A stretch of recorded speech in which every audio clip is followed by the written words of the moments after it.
the recording and go to Okay. webinar.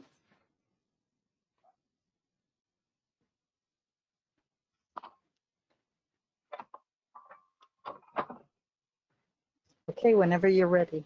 Just...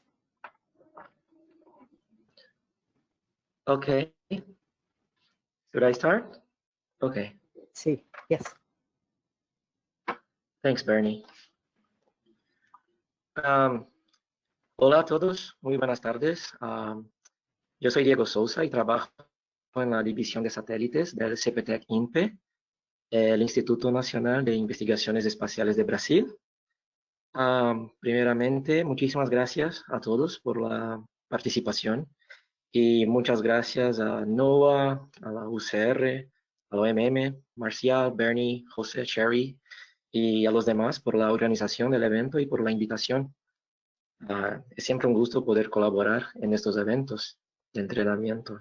Y desde ya pido perdón, disculpas por un ocasional portuñol, que suele pasar por veces, y también por la voz, que no la tengo muy bien hoy. Entonces, en esta segunda parte de la presentación, vamos a hablar sobre los diferentes mecanismos, ¿no?, que hay para acceder a los datos satelitales que hemos visto en la primera parte de la presentación. Y cómo vamos a ver, una de las muchas mejoras, ¿no?, de esta nueva generación es precisamente la variedad de mecanismos que existen para acceder a estos datos, ¿no?, ya sea en tiempo real o datos históricos.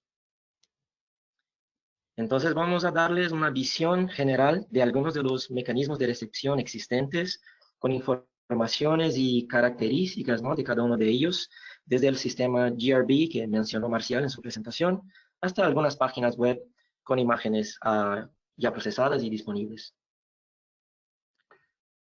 Muy bien, empecemos entonces.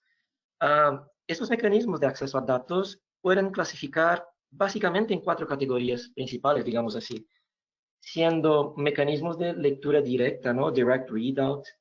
En este mecanismo se leen los datos directamente del satélite en cuestión, como por ejemplo el WESR, ¿no?, ya sea un satélite polar o un geoestacionario, como hemos visto en la presentación de Nietzsche y de Marcial. También tenemos los sistemas de retransmisión de datos, en los cuales envían datos de diferentes fuentes, ¿no?, de diferentes proveedores de datos o diferentes satélites, hasta un único punto, y luego de ahí se realiza la transmisión a un satélite geoestacionario comercial. También tenemos los servicios en la nube, donde los datos se pueden descargar desde la nube y también se puede procesar estos datos en la propia nube, como comentó Marcial al hablar del Python, por ejemplo, ¿no? Y por fin tenemos los repositorios de datos, donde se almacenan toda la serie histórica de los proveedores de datos. Entonces, antes de ver algunas de estas opciones disponibles, a mí me gustaría, yo creo que es interesante comentar algunos de los aspectos, ¿no?, que considero aspectos clave que debe tenerse en cuenta en relación a cada sistema, ¿no?, como cuál es el costo de cada estación, la latencia de estos datos, es decir, cuánto tiempo transcurre entre la obtención de estos datos por parte del sensor del satélite en cuestión y la disponibilidad de estos datos a los usuarios. Si este sistema depende en todo o en parte de la Internet, o si no depende de la Internet. ¿Qué tipos de datos este sistema proporciona, ¿no? Los formatos, la frecuencia, etc. Entonces, esto es lo que vamos a ver para cada uno de estos sistemas. Y un otro detalle, un otro aspecto interesante a tener en cuenta es qué tipo de usuario eres, ¿no?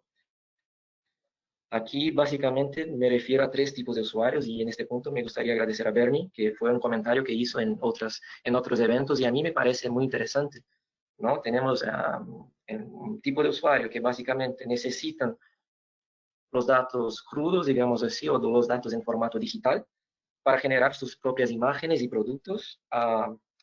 Usuarios que necesitan tanto los datos en formato digital como imágenes ya procesadas, y un grupo de usuarios, grupo 3, que serían los usuarios que solo necesitan imágenes que ya están listas para usar, como PNG, GIF o JPEG, por ejemplo, ¿no?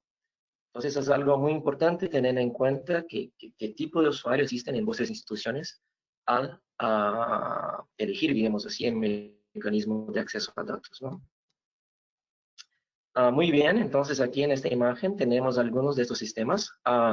Recordando que no son todos los sistemas que existen, sino que hay otros mecanismos, ¿no?, de recepción de datos que no van a ser abordados en esta presentación, como por ejemplo el PDA de la NOAA que mencionó Mitch, o el sistema terrestrial de UMedcast, entre otros, ¿no? Pero solamente voy a mencionar aquellos que creo que son más directamente accesibles, digamos así, para el público en general, ¿no? Y organizando estas fotos en categorías, ¿no? Se vería más o menos así. Entonces tenemos a la izquierda los sistemas de lectura directa, luego los sistemas de retransmisión, nube, repositorios y las páginas web. Y las fotos en la izquierda son fotos de estaciones que yo pude tener contacto directo o indirectamente, algún tipo de acceso, ¿no?, a estas estaciones en los últimos años. Entonces vamos a empezar por las estaciones de lectura directa con el sistema GRB. Aquí en esta imagen tenemos la arquitectura del sistema GOES-R, ¿no? Es un esquema un tanto complejo, pero lo que necesitamos comprender efectivamente en esta presentación es lo siguiente, ¿no? Los 6 instrumentos del satélite GOES-R que mencionó Marcial adquieren estos datos y los envían al sistema de a bordo del satélite, que por su vez a través de una antena trabaja en la banda X, una antena que está en el GOES-R, envía estos datos digitales crudos, ¿no?, al centro de adquisición que está ubicado en Wallops, en Virginia, en los Estados Unidos. Entonces, estos datos que está en nivel 0, es decir, los datos crudos y el GOES-R, se convierten en radiancia, ¿no? Y se calibran, se navegan y se mapean. Es decir, ya son datos en nivel 1B. Y después de eso, la antena en Wallops transmite estos datos de vuelta al transponder del GOES-R, que a través de una antena en banda L, retransmite estos datos a estaciones receptoras GRB, ¿no?, de los usuarios. Y por esto se llama GRB, ¿no?, o GOES Rebroadcast, ¿no?, porque los datos bajan al centro de datos, se procesan a un nivel superior, vuelven al satélite y se retransmiten a los usuarios finales. Pero podemos considerar que es un sistema de lectura directa, pues desde el punto de vista de los usuarios, ¿no? Ellos continúan leyendo los datos directamente del satélite que está haciendo la adquisición de los datos a través de los sensores. Entonces, los usuarios que están ubicados en estas áreas, ¿no?, de cobertura, pueden recibir los datos GRB y dependiendo de la región varía un poco el diámetro de la antena recomendable, digamos así, que varía de 3.8 a 6 metros. En el INPE, por ejemplo, tenemos una antena de 4.6 metros. ¿Okay? En relación a la estación, ahí a la derecha, en la parte inferior, tenemos la antena que recibe los datos del satélite, ¿no? El feed, que es este equipo conectado a la antena, que lo que hace es amplificar la señal, reducir su frecuencia para evitar pérdidas en los cables. Y este feed trabaja con dos polaridades, ¿no?, RHCP y LHCP. Entonces, en cada polaridad, digamos así, se reciben un conjunto de canales. Estoy casi seguro que por una polaridad se reciben 9 canales y por la otra 7 canales, totalizando los 16 canales. ¿Okay? Entonces, estos datos se transmiten a un demodulador que tiene doble entrada, ¿no? Entonces, son 2 cables que se conectan ahí. Y después de la demodulación que se hace en la banda L, ¿no?, en 1686 MHz, estos datos en la tecnología de DVB-S2 se convierten a un formato que se llama CADUS, o Channel Access Data Frame, ¿no? Y estos datos en formatos CADUS se reciben por la primera workstation, que se conoce como workstation de recepción de datos, ¿no? Entonces, en esta primera estación de trabajo, lo que pasa es que los datos en formato CADUS son convertidos a formatos en nivel 1B, que son las radiancias, ¿no?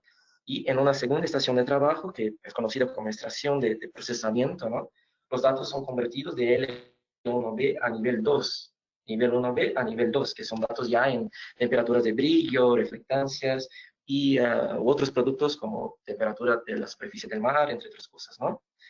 Y tanto la primera estación como la segunda estación utilizan el software de código abierto, que es el CSPP, que fue desarrollado por Wisconsin, que se llama CSPP Geo, ¿no?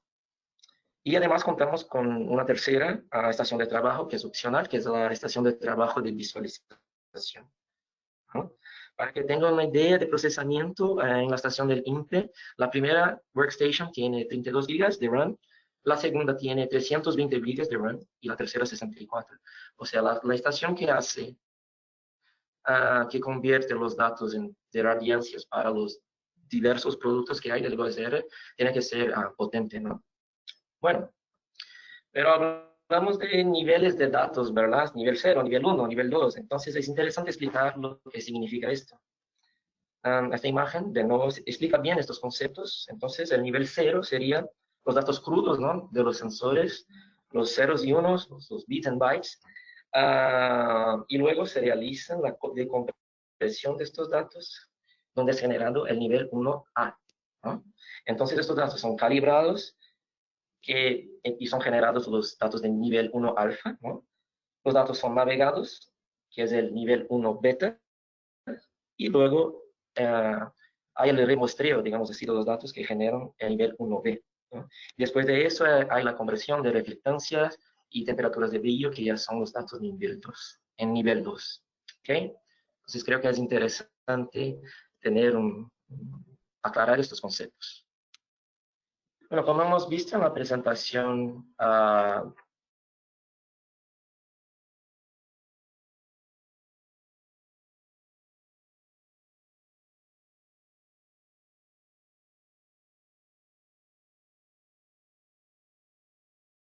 en los modos de operación, como el full disk, conos o los dos mesoscale de que hemos hablado al principio, ¿no?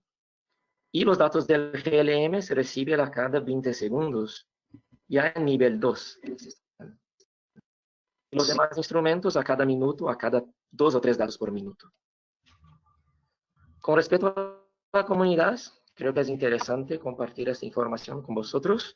Actualmente existen 94 antenas GRB en 67 localidades. Y esto se debe que en algunos sitios tenemos más de una antena, ¿verdad? Como por ejemplo antenas de backup. Y acá en Brasil tenemos 3 estaciones, en la Universidad de Campinas, en la Defensa Civil del Estado de Santa Catarina y en el INPE Cipitec, que fue instalada en febrero de este año, ¿no?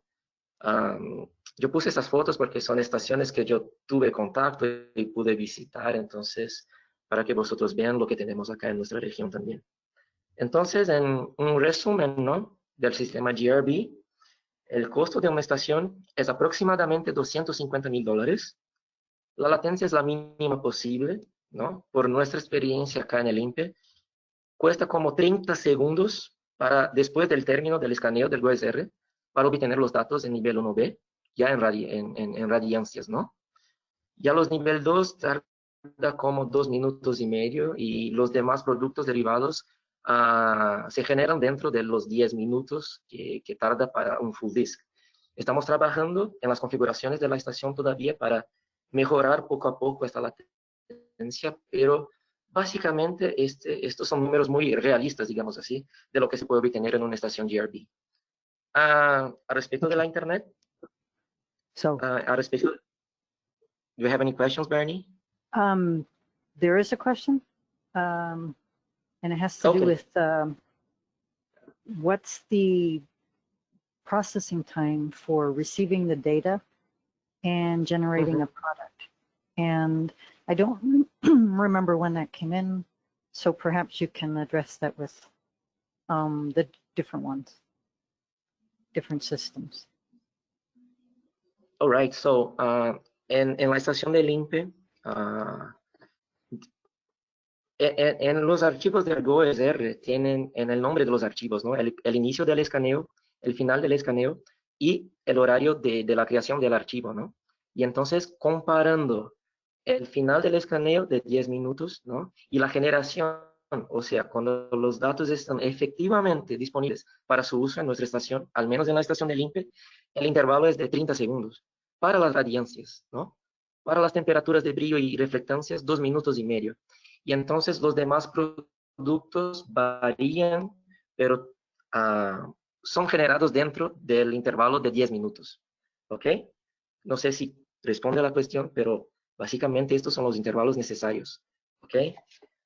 Considerando las especificaciones de la estación del INPE, que está dentro de las especificaciones del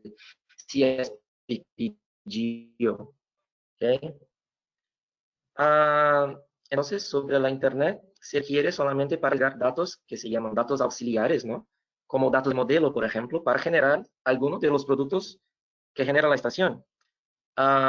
Y en relación a los datos que son disponibilizados por la estación, tenemos una tasa de transferencia, una tasa de transmisión de 31 megabits por segundo, siendo los 6 instrumentos y todos los modos de operación del USR.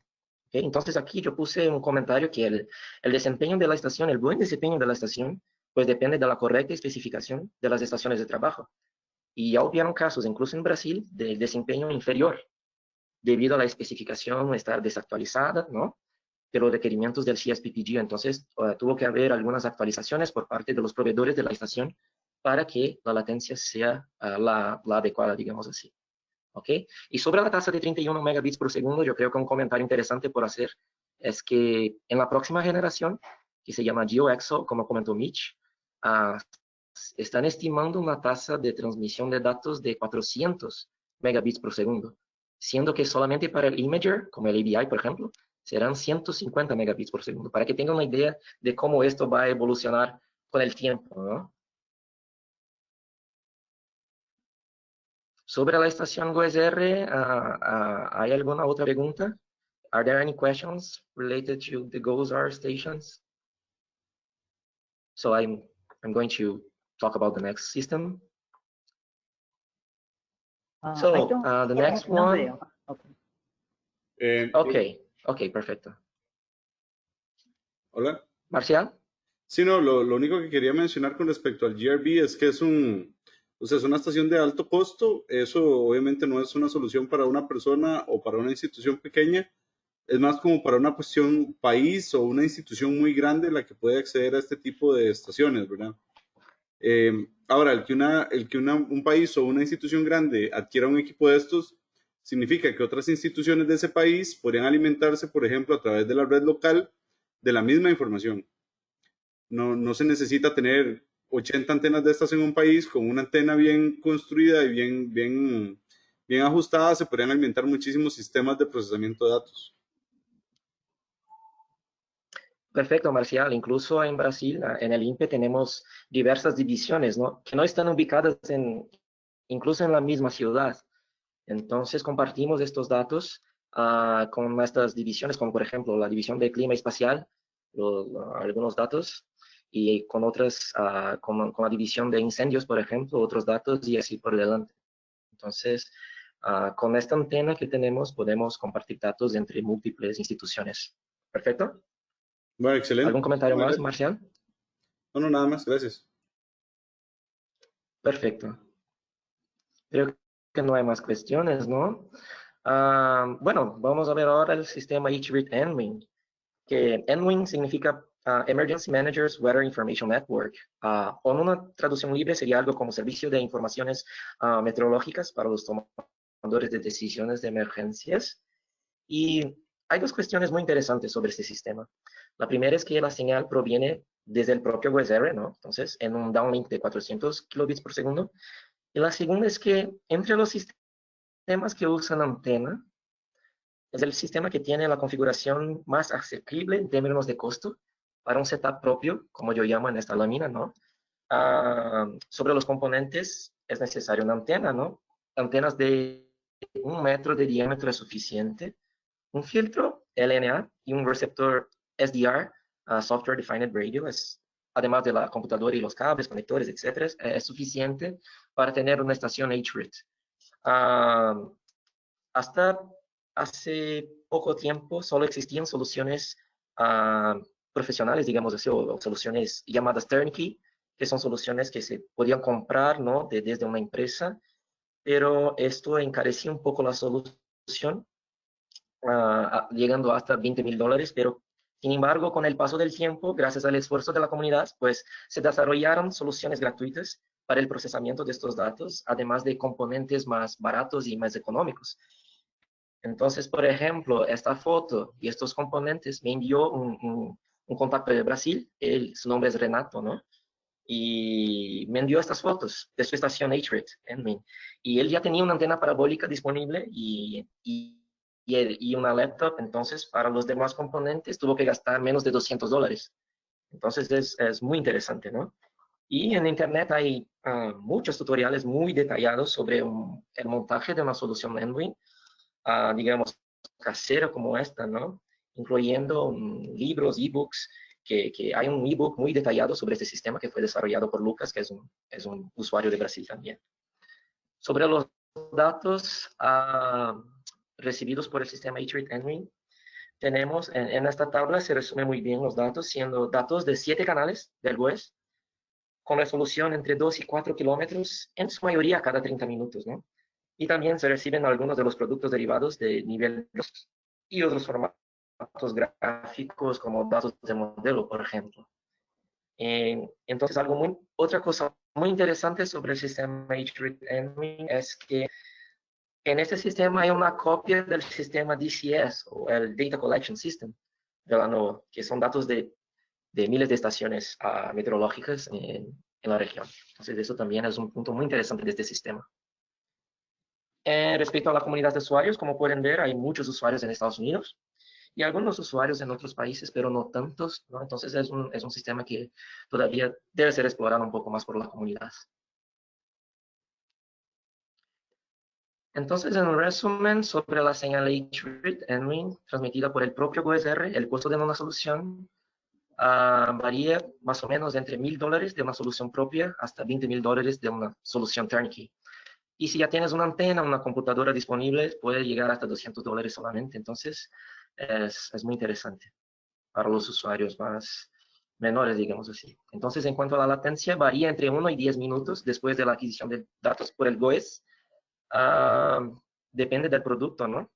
No es necesario el uso de la Internet. Y sobre los datos, tenemos una tasa de transmisión de 0.4 megas que contiene un subconjunto de datos del GOES en el formato H-Rate, entre otros datos gráficos y datos en formato de texto. ¿Alguna duda sobre el sistema H-Rate, Endwin? ¿Alguna pregunta? Are there any questions? Diego, hay una duda, pero no es sobre H-Rate. La pregunta dice cómo se pueden lograr colaboraciones para asesorías en el tema de antenas de recepción. Bueno, a través del grupo SDR ya tuvimos, ¿no? En la transición de generaciones del GOES 13 al GOES 16, muchísimas discusiones sobre los componentes, sobre proveedores de estaciones, entre otras cosas. Entonces, el país ser involucrado en las discusiones del Satellite Data Requirements Group es un punto muy importante. Y lo demás, el contacto, tenemos muchos contactos en la comunidad que tienen mucha experiencia con estas estaciones y podemos ciertamente ayudar en las especificaciones, en los contactos necesarios para la compra de estas estaciones. No sé si esto responde a la pregunta. Si no, por favor, José, dime. No tengo comentario de Clever sobre la respuesta, pero tengo una pregunta adicional. Vamos a ver si Clever responde.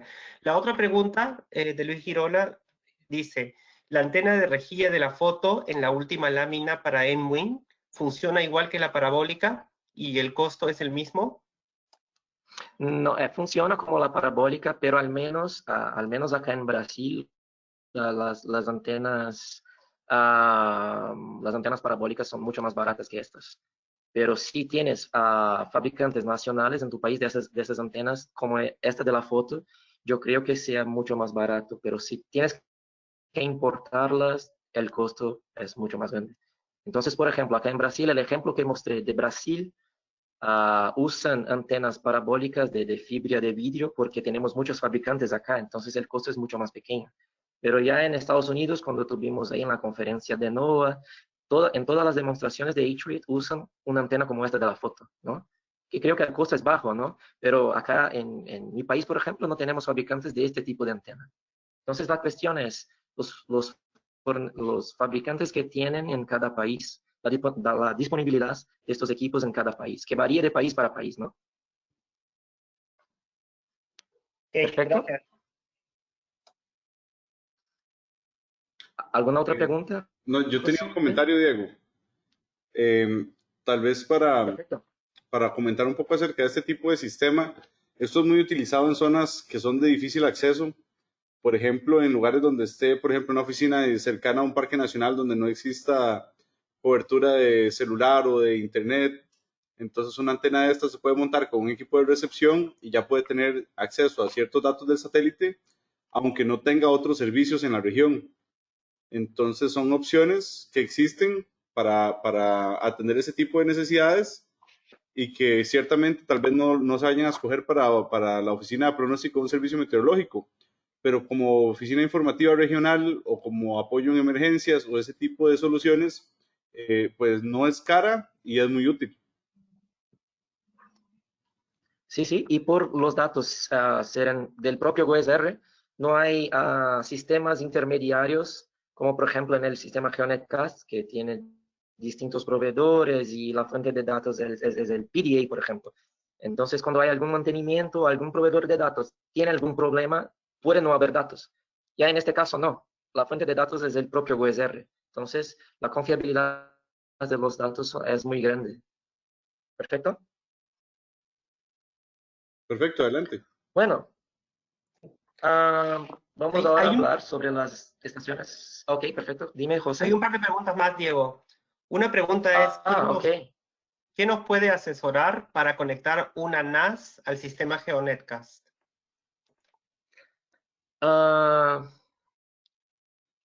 NAS, perdón, NAS. NAS. No sé si queremos Network Attached Storage. Perdón, no te he oído, Marcial. Es un sistema de almacenamiento por red. Una NAS es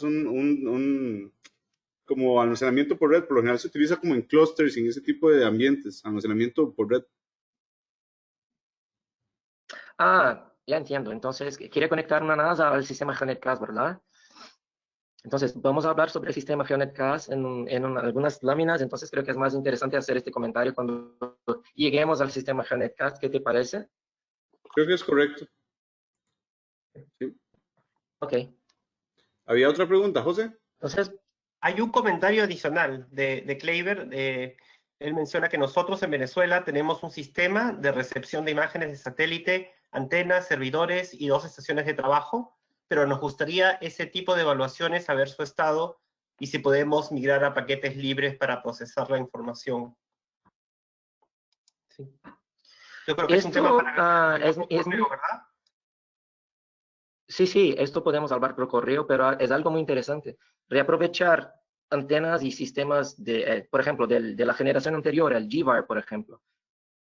Es posible, ¿no? Solamente hay que cambiar algunas cosas y hacer nuevas configuraciones, pero ya existen casos de conversión de datos del GVAR para el GRB, por ejemplo, ¿no?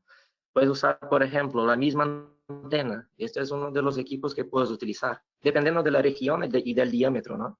Nuestra antena GVAR del INPE es completamente apta a recibir datos del GRB. Entonces, esta conversión entre sistemas es algo que se puede asesorar. Sí, sí. Sí. Pueden enviarnos un correo y podemos hablar de esto, ¿no? Sí, para mencionarlo nada más, Canadá también hizo lo mismo. Canadá no compró sistemas GRB nuevos, enteros. Canadá ya tenía sistemas de recepción de GOES 13, entonces simplemente los migró a GOES 16. El costo es como si mal no recuerdo, como un 10% del costo total. Sí, sí. Estuvimos evaluando el costo de una conversión de un GVAR antiguo para una estación GRB y quedó como $30,000, cosas así. Entonces es mucho más barato. ¿Alguna pregunta más? No, Juan José Amírez de El Salvador tiene algunos comentarios sobre NAS, pero vamos a tocar esto con GeoNetcast, ¿verdad? Perfecto, puede ser. Bueno, entonces en esta lámina vamos a hablar un poco sobre los sistemas de lectura directa para satélites de órbita polar. La diferencia de estas estaciones en relación a las estaciones de satélites geoestacionarios es que debido a la órbita polar de estos satélites, como el NPP o el NOAA 20, por ejemplo, como hemos visto en la presentación de Marcial, es necesario que el reflector de la antena, ¿no? El conjunto de la antena se mueva para seguir la trayectoria de estos satélites. Entonces, cuando ellos estén dentro del alcance de la estación, ¿verdad? Y hay antenas de 1.5 metros de diámetro que se encuentran dentro de, se llama radón, ¿no? Pero creo que en español es cúpula, ¿verdad? Entonces, esta cúpula, esta estructura que sirve para la protección de la antena, y también hay algunas estaciones de 2.4 metros que ya no necesitan esta cúpula. En el INPE tenemos 2 estaciones de satélites polares en las fotos, en la parte superior de esta lámina. Entonces, además, en una estación, además de este conjunto de antenas y del feed, tenemos el conjunto de alimentación del sistema, un GPS y un regulador que hace la interactuación entre la antena y la estación de trabajo de adquisición. Y en estas estaciones de trabajo, de adquisición y procesamiento, tenemos también el software gratuito CSPP. Pero ya es el CSPP LEO y no el CSPP GEO que tenemos en las estaciones gestacionarias, ¿no? Y debido a la órbita polar y como estos satélites, Diego. como hemos comentado. Diego, un Hi, Barry. momento. Can you speak a little more towards your mic? You're fading out a little bit. Okay. Can you hear me well? Yes. Mejor. Okay, perfect. Yes. Okay, gracias, Bernie. Y debido a la órbita polar, como estos satélites, como hemos comentado antes, tienen una diferencia temporal en sus órbitas que es intencional, ¿no? Se pueden recibir datos de varios satélites en la misma estación, incluyendo, por ejemplo, los Aquaterra, METOP A, METOP B, METOP C, NOAA 18, NOAA 20, etc., entre otros como el NPP, por ejemplo. Entonces, en las estaciones del INPE recibimos datos de todos estos satélites polares, ¿no? Y acá en esta lámina, en el tercero ordenador, en esta imagen, hay con estas 2 estaciones del INPE la cobertura aproximada que tenemos de nuestra región, usando estas 2 estaciones. ¿Okay? Sobre la comunidad, al menos en Brasil y en Sudamérica, en Brasil tenemos 6 estaciones LEO, 2 en Brasil, 2 del INPE, 3 del Sensipan, y una del Servicio Meteorológico Nacional, que reciben datos de todos estos satélites que están en esta lámina, ¿no? Ya en Sudamérica también tenemos estaciones en Argentina, Perú, Chile y Ecuador. Ya en Centroamérica y América del Norte, además de Canadá, Estados Unidos y México, yo no sé exactamente los países que tienen estaciones LEO. No sé si sabrás, Marcial o José. Pero inicialmente serían en esos países. Pero un comentario interesante es que, por ejemplo, los datos de satélites polares en el sistema GeoNetCast, la fuente de estos datos son de 5 estaciones, en California, en Madison, en Puerto Rico, y las 2 del INPE. Y con estas 5 estaciones ya tenemos una buena cobertura de todo el continente, incluyendo las América Central. Okay, entonces con la estación de Puerto Rico y de California, por ejemplo, ya tiene ahí toda la cobertura de la zona de Centroamérica. Bueno, entonces, en resumen, tenemos un costo aproximado de $350,000 por estación, con la mínima latencia posible, y solo se necesita internet para la detección de las órbitas de los satélites, ¿no? Para hacer el tracking, ¿no? De las órbitas de los satélites, ¿no? Y en relación a los datos, tenemos una tasa de transmisión de 12.5 a 15 megabits por segundo y los datos son generados en el formato HDF5, ¿no? Y se reciben todos los instrumentos de los diversos satélites polares, ¿no? Y una vez más pongo este comentario que el desempeño de la estación dependerá de la correcta especificación de los componentes de la estación. Bueno, ahora vamos a hablar un poco sobre los sistemas de retransmisión como GeoNetCast Américas y EUMETcast. Bueno, el sistema GeoNetCast es una iniciativa del Grupo Geo, el Grupo de Observación de la Tierra, ¿no? Y el objetivo es fortalecer la colaboración en observación de la Tierra, pues permitiendo el acceso a datos ambientales en tiempo real o tiempo casi real, ¿no? A través de estaciones de bajo costo. Entonces, a nivel global, tenemos estos 4 sistemas, que es el GeoNetCast Américas, cuya infraestructura es provista por la NOAA, y tenemos 95 usuarios actualmente. Tenemos también EUMETcast Europe, EUMETcast África, y que es de la EUMETSAT, y también tenemos el CMAcast, que es de la Administración Meteorológica de China. También tenemos el sistema HIMAWARIcast, que también utiliza tecnología similar, ¿no? pero no hace parte de este entorno geo, entonces no puse en esta lámina. ¿Okay? Pero aquí pueden tener una idea del número de estaciones disponibles en de usuarios en cada sistema de estos. Bueno, hablando acá entre los sistemas accesibles en nuestra región, tenemos el sistema GeoNetCast Américas de la NOAA, que tiene cobertura en esta región del mapa, en las Américas y en el Caribe, ¿no? El sistema migró recientemente de la tecnología de VBS para la tecnología de VBS2, o sea, la segunda generación del Digital Video Broadcasting. Entonces, esto permitió aumentar la banda de transmisión de 12 megabits por segundo a 20 megabits por segundo. Sobre la arquitectura del sistema GeoNetCast, en esta imagen tenemos ahí cómo trabaja, ¿no? Entonces, en el lado izquierdo, en el principio de esta cadena de datos, tenemos los distintos proveedores de datos, entre ellos el INPE, la NOAA, EUMETSAT, SIMS, CIRA también. En poco tiempo estará haciendo el upload de datos al sistema GeoNetCast. Entonces, estos proveedores, entre otros proveedores regionales como El Salvador, el Instituto Meteorológico Nacional de Costa Rica, entre otros, envían sus productos por FTP a un mismo punto que está ubicado en Georgia, en los Estados Unidos, y desde ahí ocurre la transmisión de estos datos hacia un satélite comercial que se llama Intelsat 21, ¿no? Que retransmite estos datos a los usuarios de nuestra región.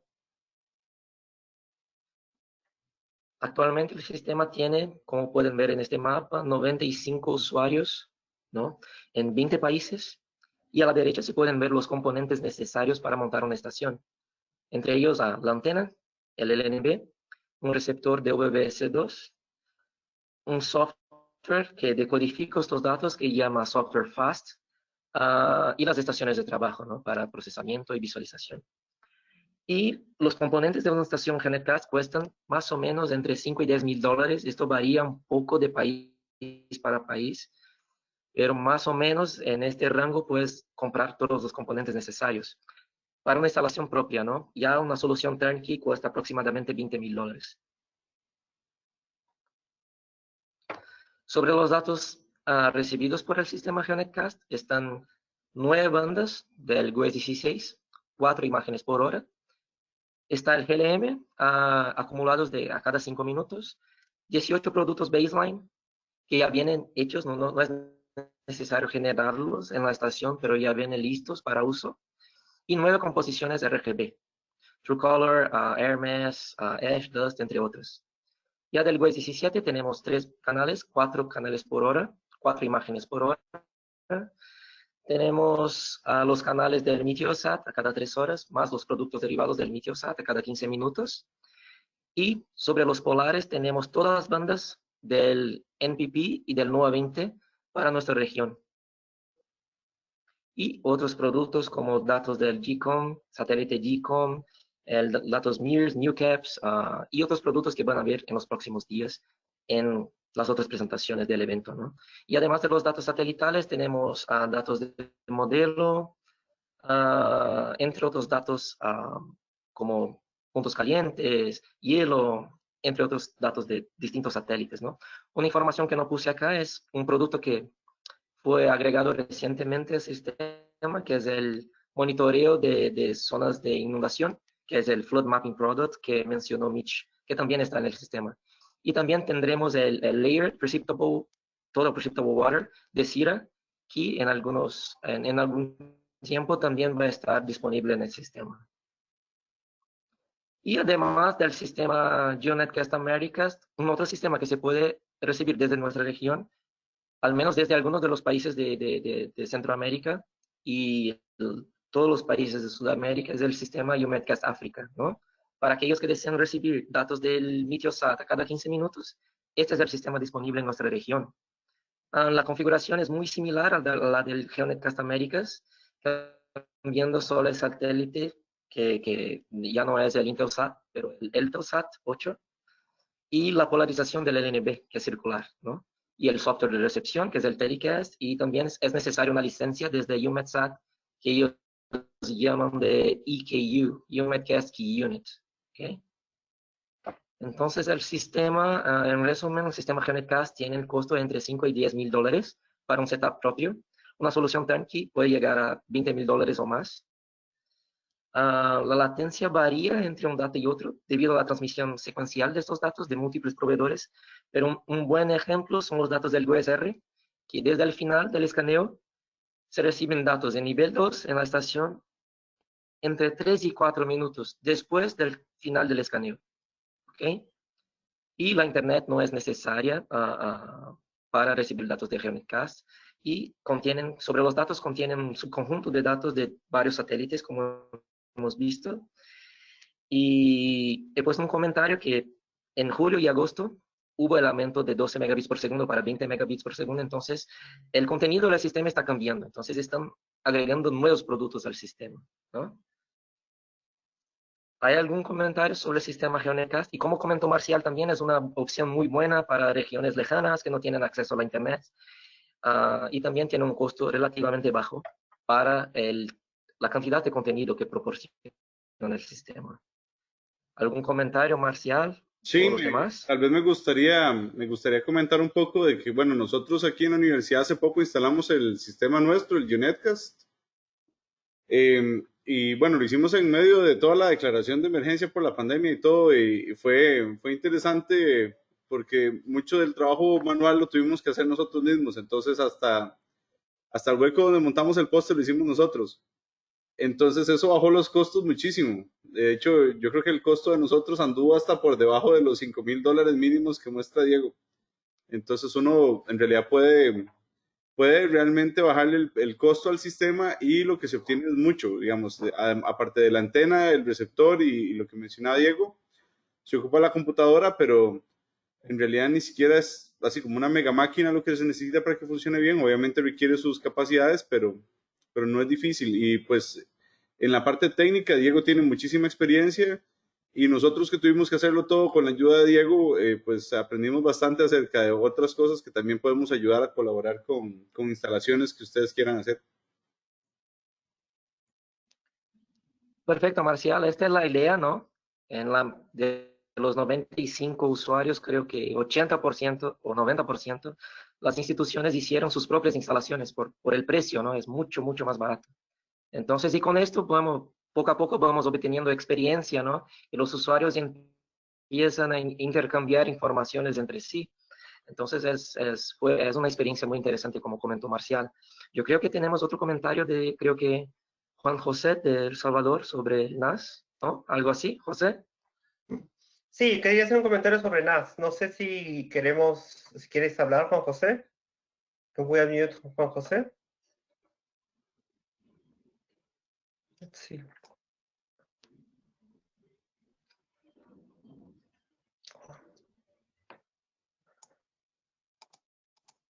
Oh, ya, Juan José, estás habilitado.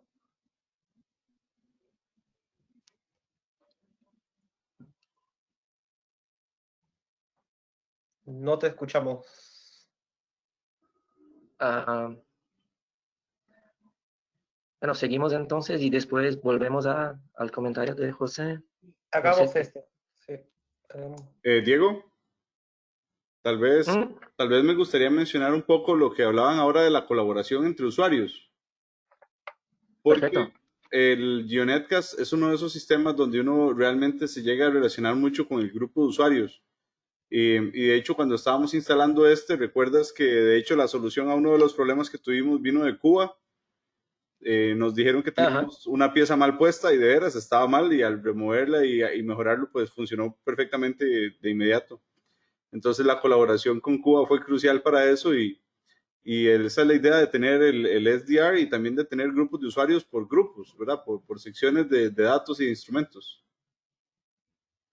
Sí, efectivamente. Incluso en otros sistemas, como el GRB, por ejemplo, nosotros en INPE teníamos una latencia como el triple de la que tenemos hoy, y con la ayuda de otros países, como por ejemplo con la ayuda de Perú, pudimos reducir un poco más la latencia de nuestra estación. Entonces, esta interacción entre usuarios es extremadamente importante. Excelente. Estoy oyendo a otra persona. Sí, Juan José, ya te podemos oír. Ese eras tú, me parece. Ok, perfecto. Hola, ¿me escuchan? Perfecto.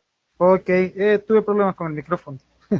Bueno, perdón, lo que estaba queriendo comentar acerca de lo del NAS, bueno, para la gente que quizás el término no lo suene, es como un arreglo de discos duros. En ese caso es posible trabajar, como Diego creo que lo mencionó en su presentación, con el sistema Linux y con Windows para el sistema del GeoNetcast. En ese caso es posible también programar ciertas rutinas para mover los archivos de un lugar a otro. Dentro de la instalación de Windows, al menos nosotros tenemos acá programado cada cierto tiempo, para evitar que el disco duro se llene, unas rutinas en el bash de Windows para moverlos de un disco duro a otro de respaldo. En el caso del NAS es lo mismo, entonces la opción está ahí para que lo puedan programar, no es muy difícil. Se programa una rutina para moverlos de un lugar al otro cada cierto tiempo. Esa sería la solución. Excelente, excelente. Yo creo que esto responde a la pregunta, ¿verdad? Muchas gracias por el comentario, José. Y esta es la idea, ¿no? A través de este sistema específicamente de GeoNetcast Américas, pues la interacción entre los usuarios es muy fuerte. Entonces, esto es una característica que yo creo que es muy interesante. ¿Alguna pregunta más, José? Sí, Igor.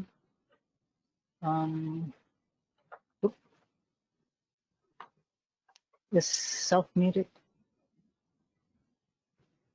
Muy buenas tardes, muchas gracias por permitirnos participar. Estamos aquí aprovechando que Igor está conectado a la conferencia, les habla Francisco Argeñal. Era la pregunta sobre el sistema de almacenamiento en red. Y sí, tenemos ese problema que se nos está acumulando mucho las salidas que tenemos del GeoNetcast. Las imágenes nos consumen alrededor de 15 gigas diarios. Y eso nos estaba obligando a estar borrando información. Entonces queríamos configurar la NAS y qué bueno que José Armídez nos esté dando alguna idea de poder conectar esto y vamos a tener que molestarlo ahí en una cooperación sur para ver cómo podemos de nuevo que nos venga a ayudar con el sistema GeoNetcast. Juan José nos ayudó la vez pasada a montarlo y a trabajar con Macaidas. Gracias. Bueno, muchas gracias por este comentario. Y una cosa que me olvidé de comentar es que en el software de recepción de datos en GeoNetcast, pues puedes configurar cuáles son los canales que deseas recibir. Entonces, por ejemplo, puedes habilitar solamente a un canal de GOES, 2 canales o 3 canales de GOES, a parte de los productos. Puedes deshabilitar, por ejemplo, productos del INPE, productos de la NOAA. Puedes elegir los datos que deseas recibir justamente para que esto no ocurra, ¿sabes? 20 megabits es una cantidad grande de datos. Entonces, puedes elegir los datos que deseas recibir para que no use todo tu almacenamiento, ¿ok?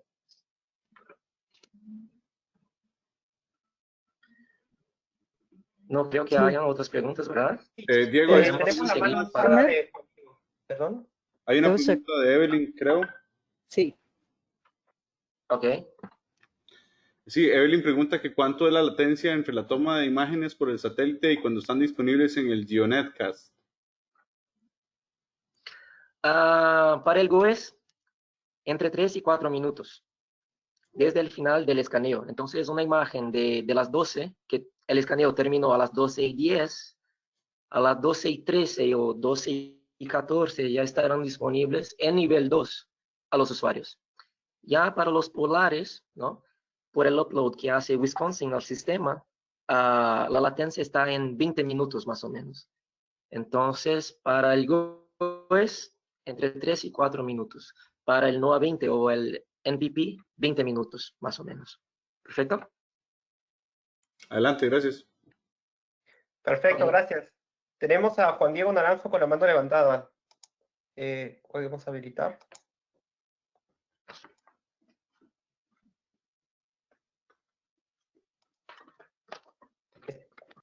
Ok, gracias, José.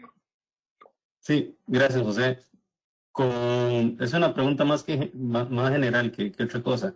Teniendo 4 o 5 formas diferentes de obtener productos de GOES, además de los costos, que obviamente, digamos, una estación terrena, los primeros GRB, son mucho más caros que las otras opciones que está mostrando. Mi pregunta es, ¿cuáles son las ventajas de usar uno que no tenga otro? Como si yo fuera un usuario que quisiera comprar alguno de estos sistemas, ¿qué ventajas tiene uno sobre otro, además del costo? Me imagino que tiene que ver un poco la aplicación que yo quiera usar con los datos del satélite.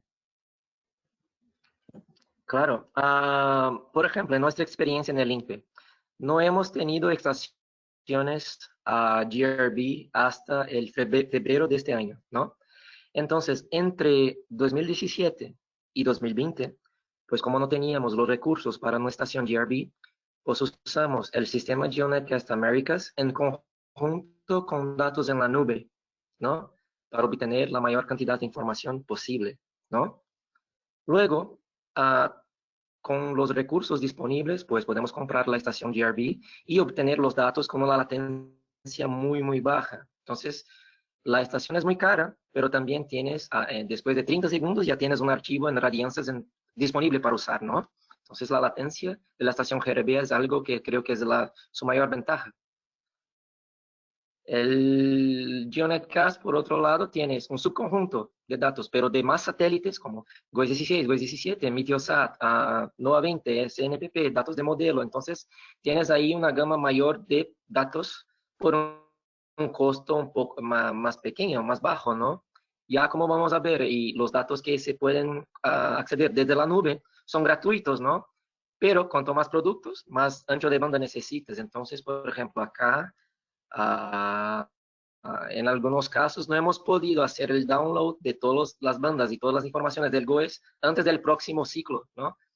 Antes del próximo escaneo de 10 minutos. Entonces, todo depende tu pregunta es muy interesante. Entonces, yo creo que con esta variedad de mecanismos disponibles, ¿no? Cada institución puede adaptarse a su realidad, ¿no? Marcial, ¿tiene algún comentario sobre esto? Sí, claro. Bueno, es complicado una solución, ¿verdad?, que responda a todas las necesidades. Depende de meramente eso. Por ejemplo, una institución operativa donde el tiempo para el nowcasting es crucial, entonces una solución con la mínima latencia es indispensable.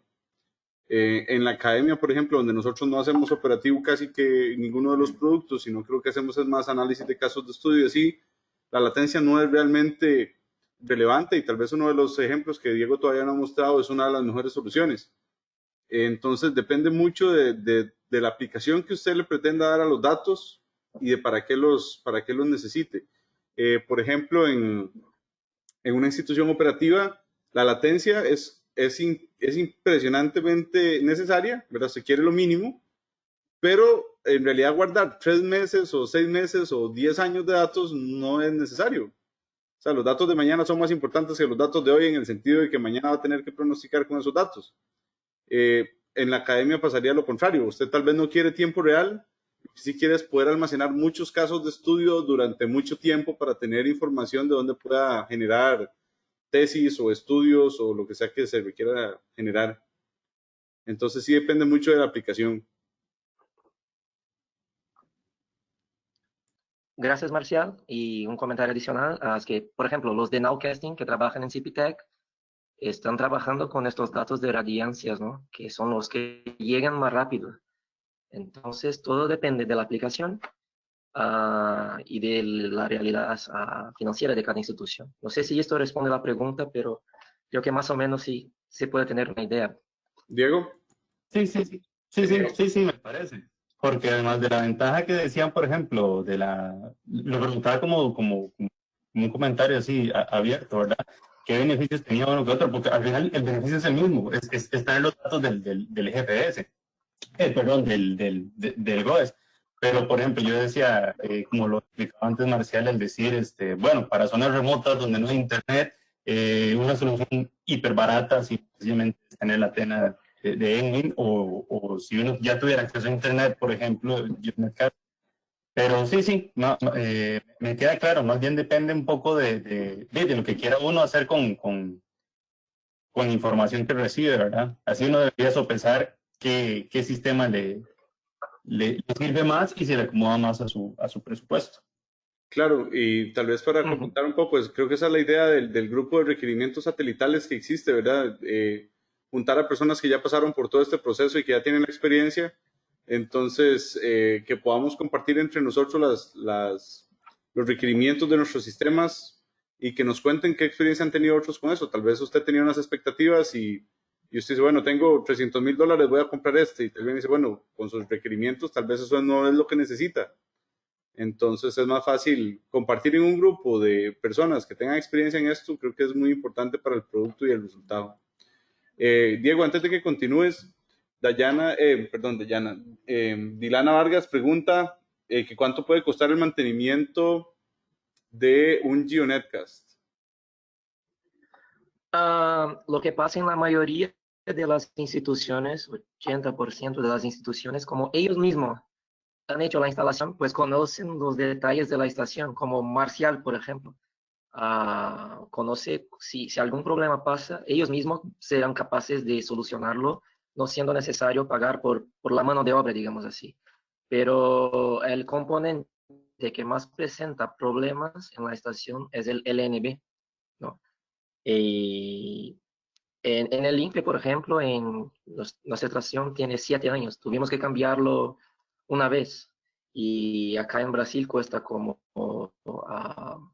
$300. Entonces, una vez que la propia institución conozca los detalles de la estación, los costos de mantenimiento no son muy altos. Sí, nada más solo para agregarle a eso que dice Diego, hace unos días nosotros terminamos de instalar el de nosotros y como 2 semanas después falló. Entonces, como recién lo acabamos de instalar, verificamos toda alineación, LNB, decodificador, computadora y todo. Encontramos el problema rápidamente y el mismo día se puso a trabajar en la tarde. Ajá. Esto porque ya tenía, con la experiencia del montaje que lo hicieron vosotros mismos, ya tenías una idea, ¿no? De dónde buscar los fallos, y esto es lo más interesante. Claro. ¿Seguimos entonces? Adelante. Sí, antes de que sigas, tenemos una última consulta. Juan José Amídez ha estado levantando la mano hace un buen rato, así que lo dejo hablar y de ahí continuamos, ¿te parece? Perfecto.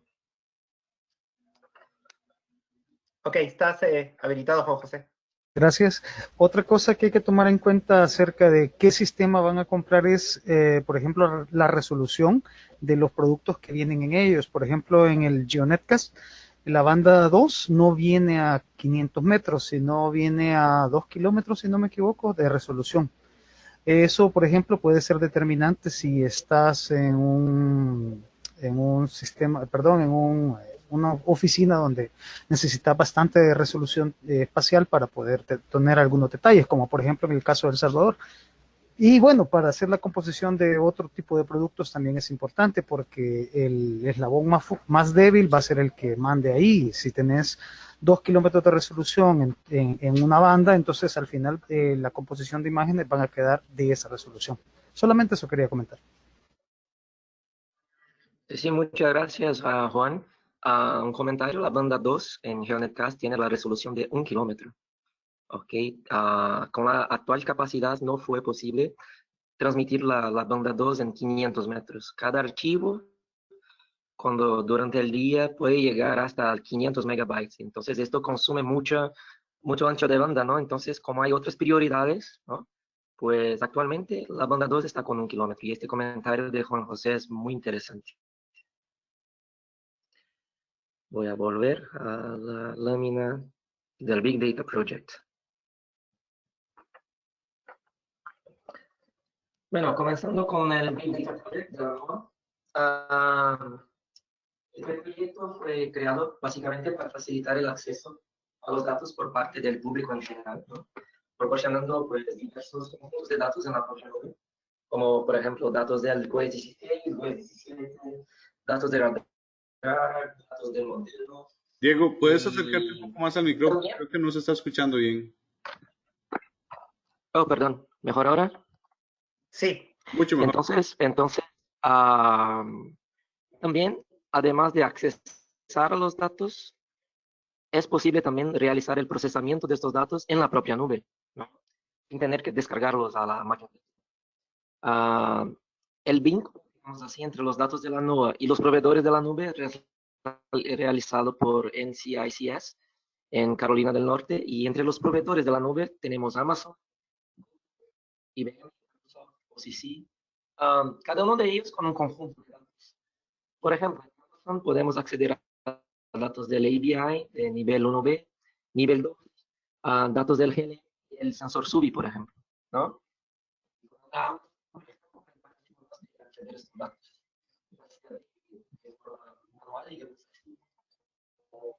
Automatizar usando scripts.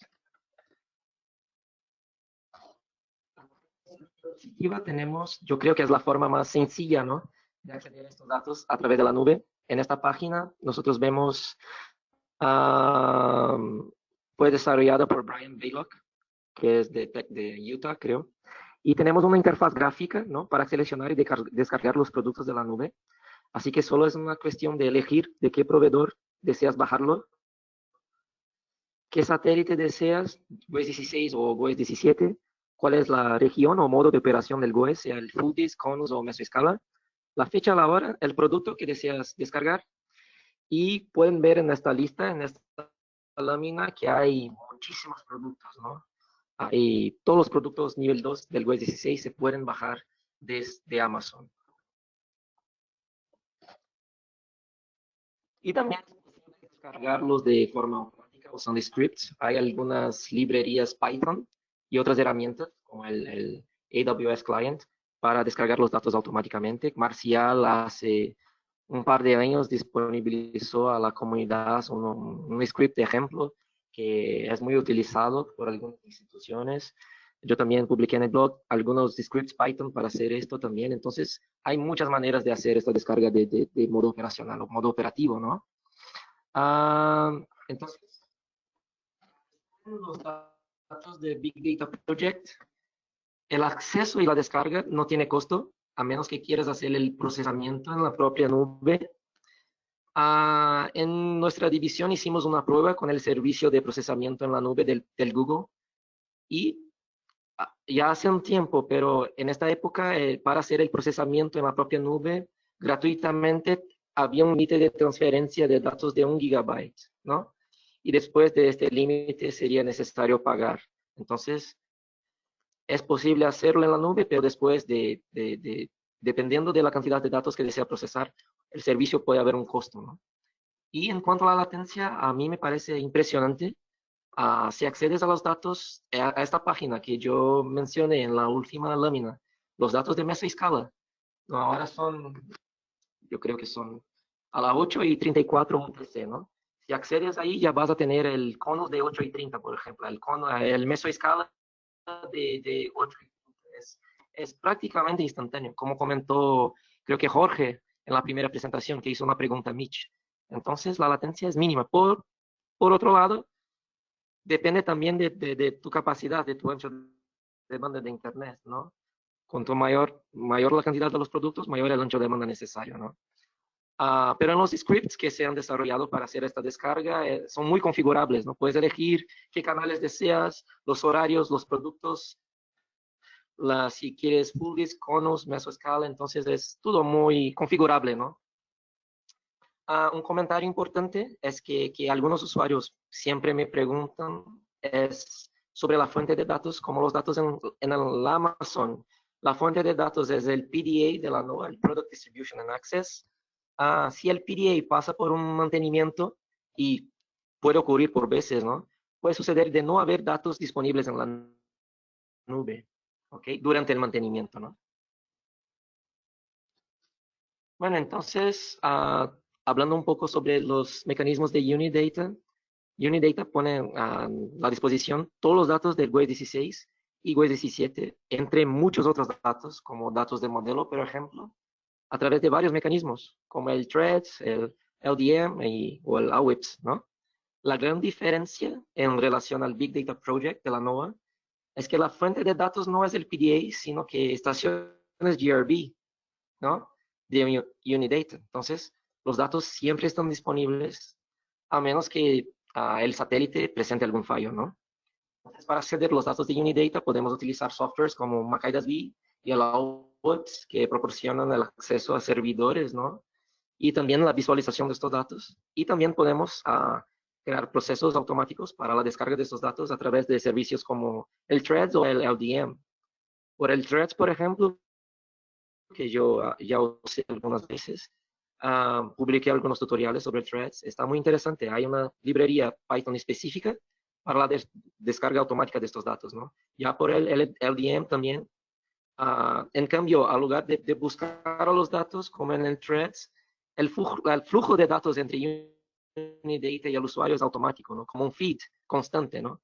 Siendo simplemente necesario instalar y configurar las aplicaciones necesarias. Y Marcial escribió muchos tutoriales sobre el LDM que están disponibles, ¿no?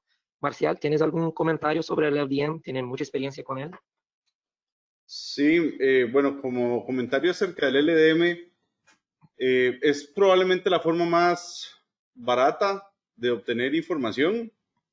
Uno puede, utilizando una computadora ni siquiera muy nueva, pero sí con suficiente memoria y procesador, puede instalar el Aweaves si quiere que ya venga listo, o si quiere instalar solo el programa que hace el transporte, solo instala el LDM y en cuestión de un par de horas, bien guiado, en un par de horas puede tener más que listo el sistema y se descarga de manera gratuita los datos del LDM.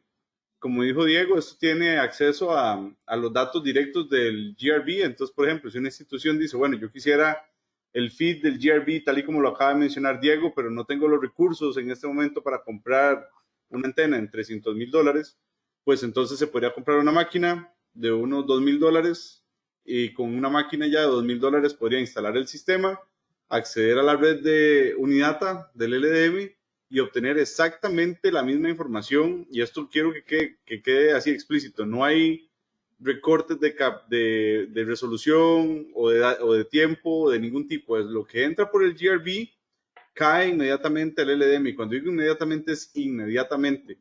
Entonces, la red es de máxima disponibilidad. Entonces, se baja la misma información en el menor tiempo posible.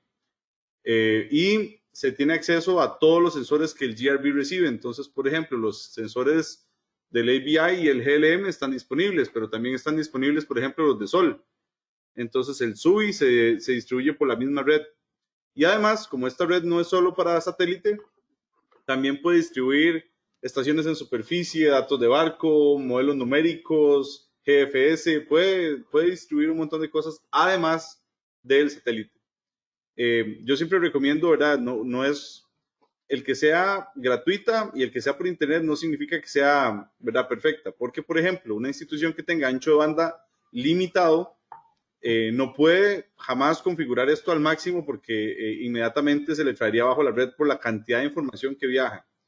Ya hemos hablado de que solo para recibir satélites usted necesita, por ejemplo, en GeoNetcast tiene 20 megabits por segundo. Si estamos hablando del GRB, creo que eran 32, me parece, ¿verdad, Diego? 32 megabits por segundo. 31, perfecto. 31. Pero si estás utilizando el LDM puede consumir muchísimo más que eso. Puede consumir cientos de megabits por segundo si lo configuras para que baje todo lo que puede bajar. Ahora, eso puede ser bueno, no necesariamente es bueno, ¿verdad? Si tu institución necesita muchos datos y tienes ancho de banda grandes, pues perfectamente puede ser una opción. Y lo Marcial, único, yo creo que... de nuevo, lo único que se necesita es una computadora, preferiblemente alguien que sepa de Linux para que haga la instalación del sistema operativo y la configuración del sistema. Y si no tiene alguien, pues nosotros podemos asistir.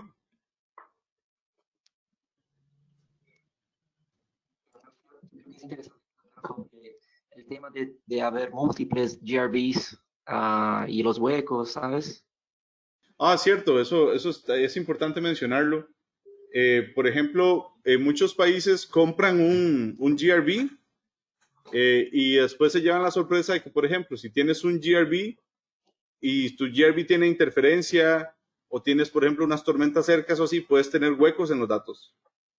Entonces, mucha gente después se queja de, no, pero yo tengo un sistema de alimentación directa al satélite y tengo huecos en los datos. bueno, eso es una cuestión de recepción y eso a todos nos puede pasar. Unidata, para minimizar eso, lo que hace es que alimenta el LDM de múltiples GRBs. Entonces, múltiples GRBs en diferentes puntos de Estados Unidos alimentan el mismo sistema. Entonces, la probabilidad de que todos fallen al mismo tiempo es muy baja. Entonces, la disponibilidad de datos en el LDM es máxima. Entonces, puede que un GRB solo falle, muchos no van a fallar, y de ese compuesto es que se forma la información que se envía a través de esta red.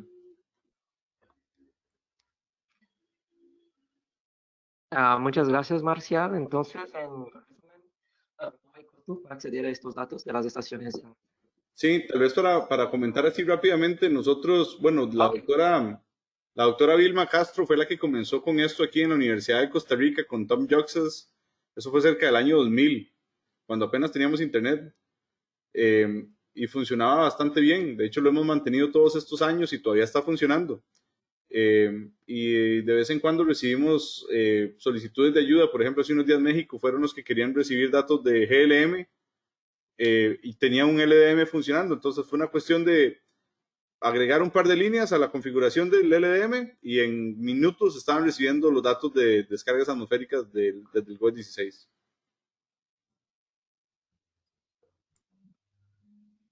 Excelente, excelente. Entonces, en resumen, no hay costo para acceder a estos datos. Unidata, la latencia es mínima también debido. Te escucho un poco mal, Diego. Yo no sé si soy solo yo. José. Sí, se escucha un poquito mal. Y quería hacer un anuncio breve antes de terminar esta parte de la presentación de Diego. Nos hemos pasado un poquito del break tenemos además una pregunta, así que yo sé que solo te quedan 2 temas, Diego. No sé si queremos cerrar esta parte, abordar la pregunta y de ahí tomarnos 10 minutos de break.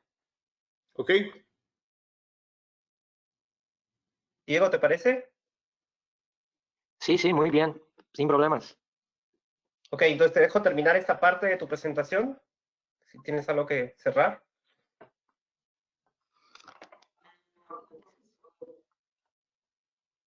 Solo también en los sistemas de Unidata también hay datos históricos, en el Threads hay datos históricos de hasta 2 semanas, ¿no? Yo suelo utilizar el Threads para bajar algunos datos históricos de las últimas 2 semanas en algunos. Y algunos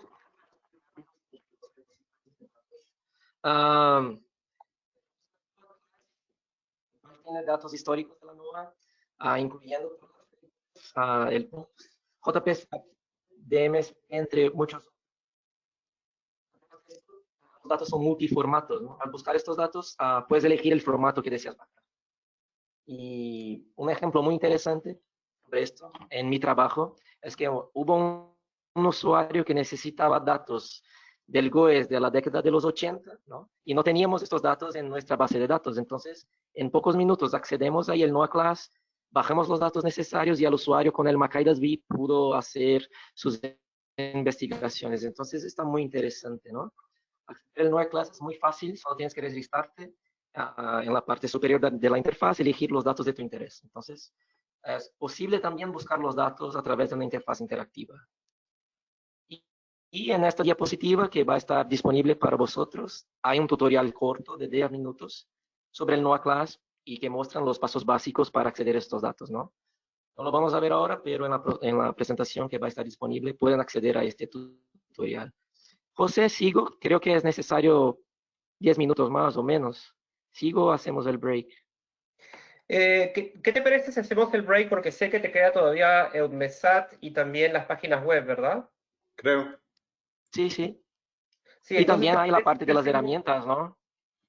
Sí, las páginas de las herramientas y en la sesión práctica que vamos a hacer después, vamos a trabajar con páginas web. Así que, ¿qué te parece si nos tomamos unos 10 minutos de break y nos juntamos a 5 para las 3? Ok. Perfecto. Por cierto, ¿Sí? yo hice, para todos los que están ahí, yo hice un enlace para vernos en Google Meet para el café, entonces lo dejé en la página. Está en la semana 1 por la tarde. Entonces, si quieren unirse para tomarnos el café juntos y hablar un poco, ahí estamos. Ya, genial. Y también aprovecho, antes de irnos al break, aprovecho de hacer un anuncio. Entonces, el anuncio es que ya tenemos llenadas todas todos los espacios para las presentaciones de los participantes, y ya tenemos 6 participantes. Entonces, ya no va a ser difícil aceptar más. Vamos a mandar un correo a esos 6 participantes para darles el horario. Como son 6, ahora hemos tenido que recortar del tiempo de 45 minutos a media hora por persona, pero lo coordinamos por correo. ¿No? Entonces, brevemente tenemos a Jorge Bravo, Evelyn Quiroz y Alan García el jueves 22, y para el jueves 29 tenemos a Nayeli Loza, Alejandro Aguilar y Kleiber García. Y eso es todo. Yo creo que ya podemos reunirnos de frente a las 3, ¿verdad? ¿Les parece?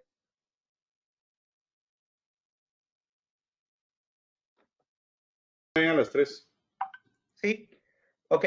Entonces nos juntamos para terminar la presentación de Diego e ir a la parte práctica ahora a las 3 de la tarde, en unos 18 minutos. Ok, gracias. 12 minutos. Ok. Chao. Muchas gracias a todos. Gracias.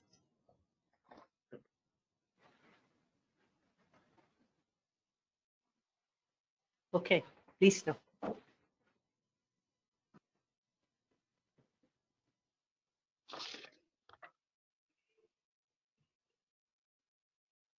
¿Puedo seguir, José? ¿O... Sí, dale. Sí, adelante, Diego. Ok, perfecto. Ok. Un momento.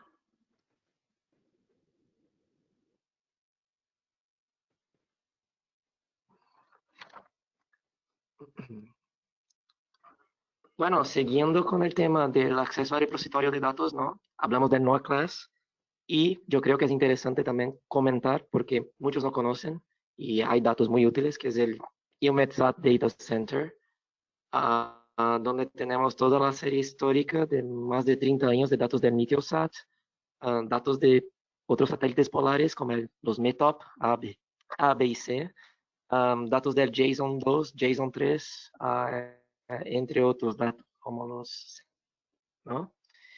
Y como pasa con la descarga, es completamente.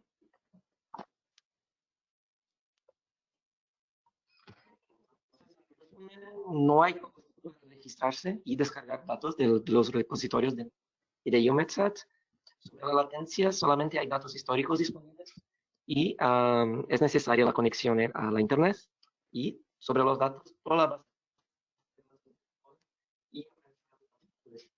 El único detalle que creo que es interesante comentar es sobre el acceso a repositorios, es que hay que esperar el link FTP, ¿no? Por las veces que utilice estos servicios, el tiempo puede variar un poco, desde pocos minutos, digamos así, hasta algunas horas, dependiendo de la cantidad de datos, ¿no?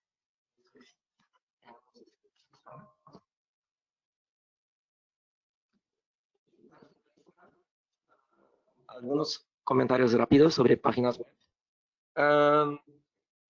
Muchas opciones, como vamos a ver en las otras sesiones, para visualización de datos GOES en línea. Y yo creo que la página CirrusLider es la página que tiene más acceso, ¿no?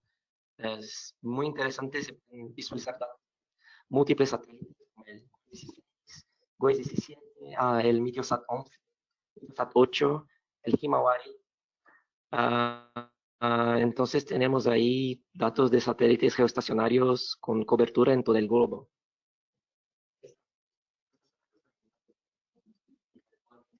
Que son los satélites polares. Entonces es la primera página que surgió así con datos de tanta calidad, y es una página muy...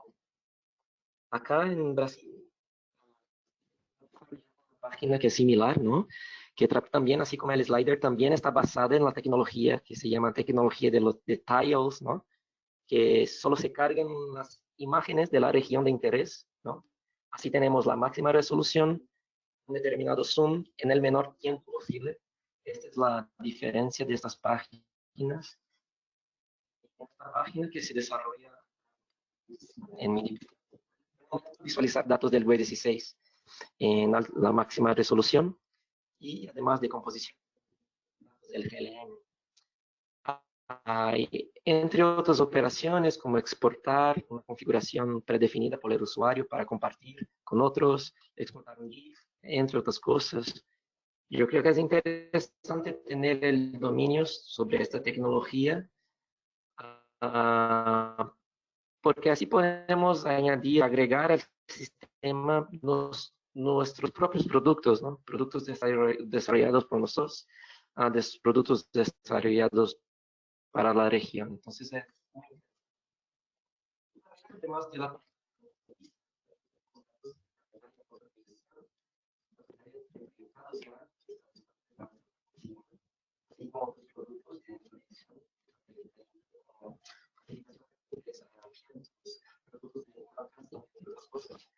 la diferencia entre esta página y el DISA, superponer diversos productos en layers. Esto es interesante en algunos casos.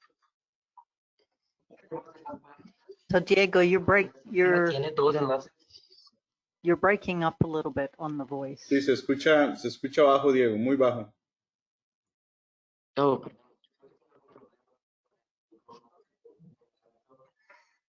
¿está mejor? ¿Me oye mejor? ¿Ahora? Parece un problema de red, ¿verdad?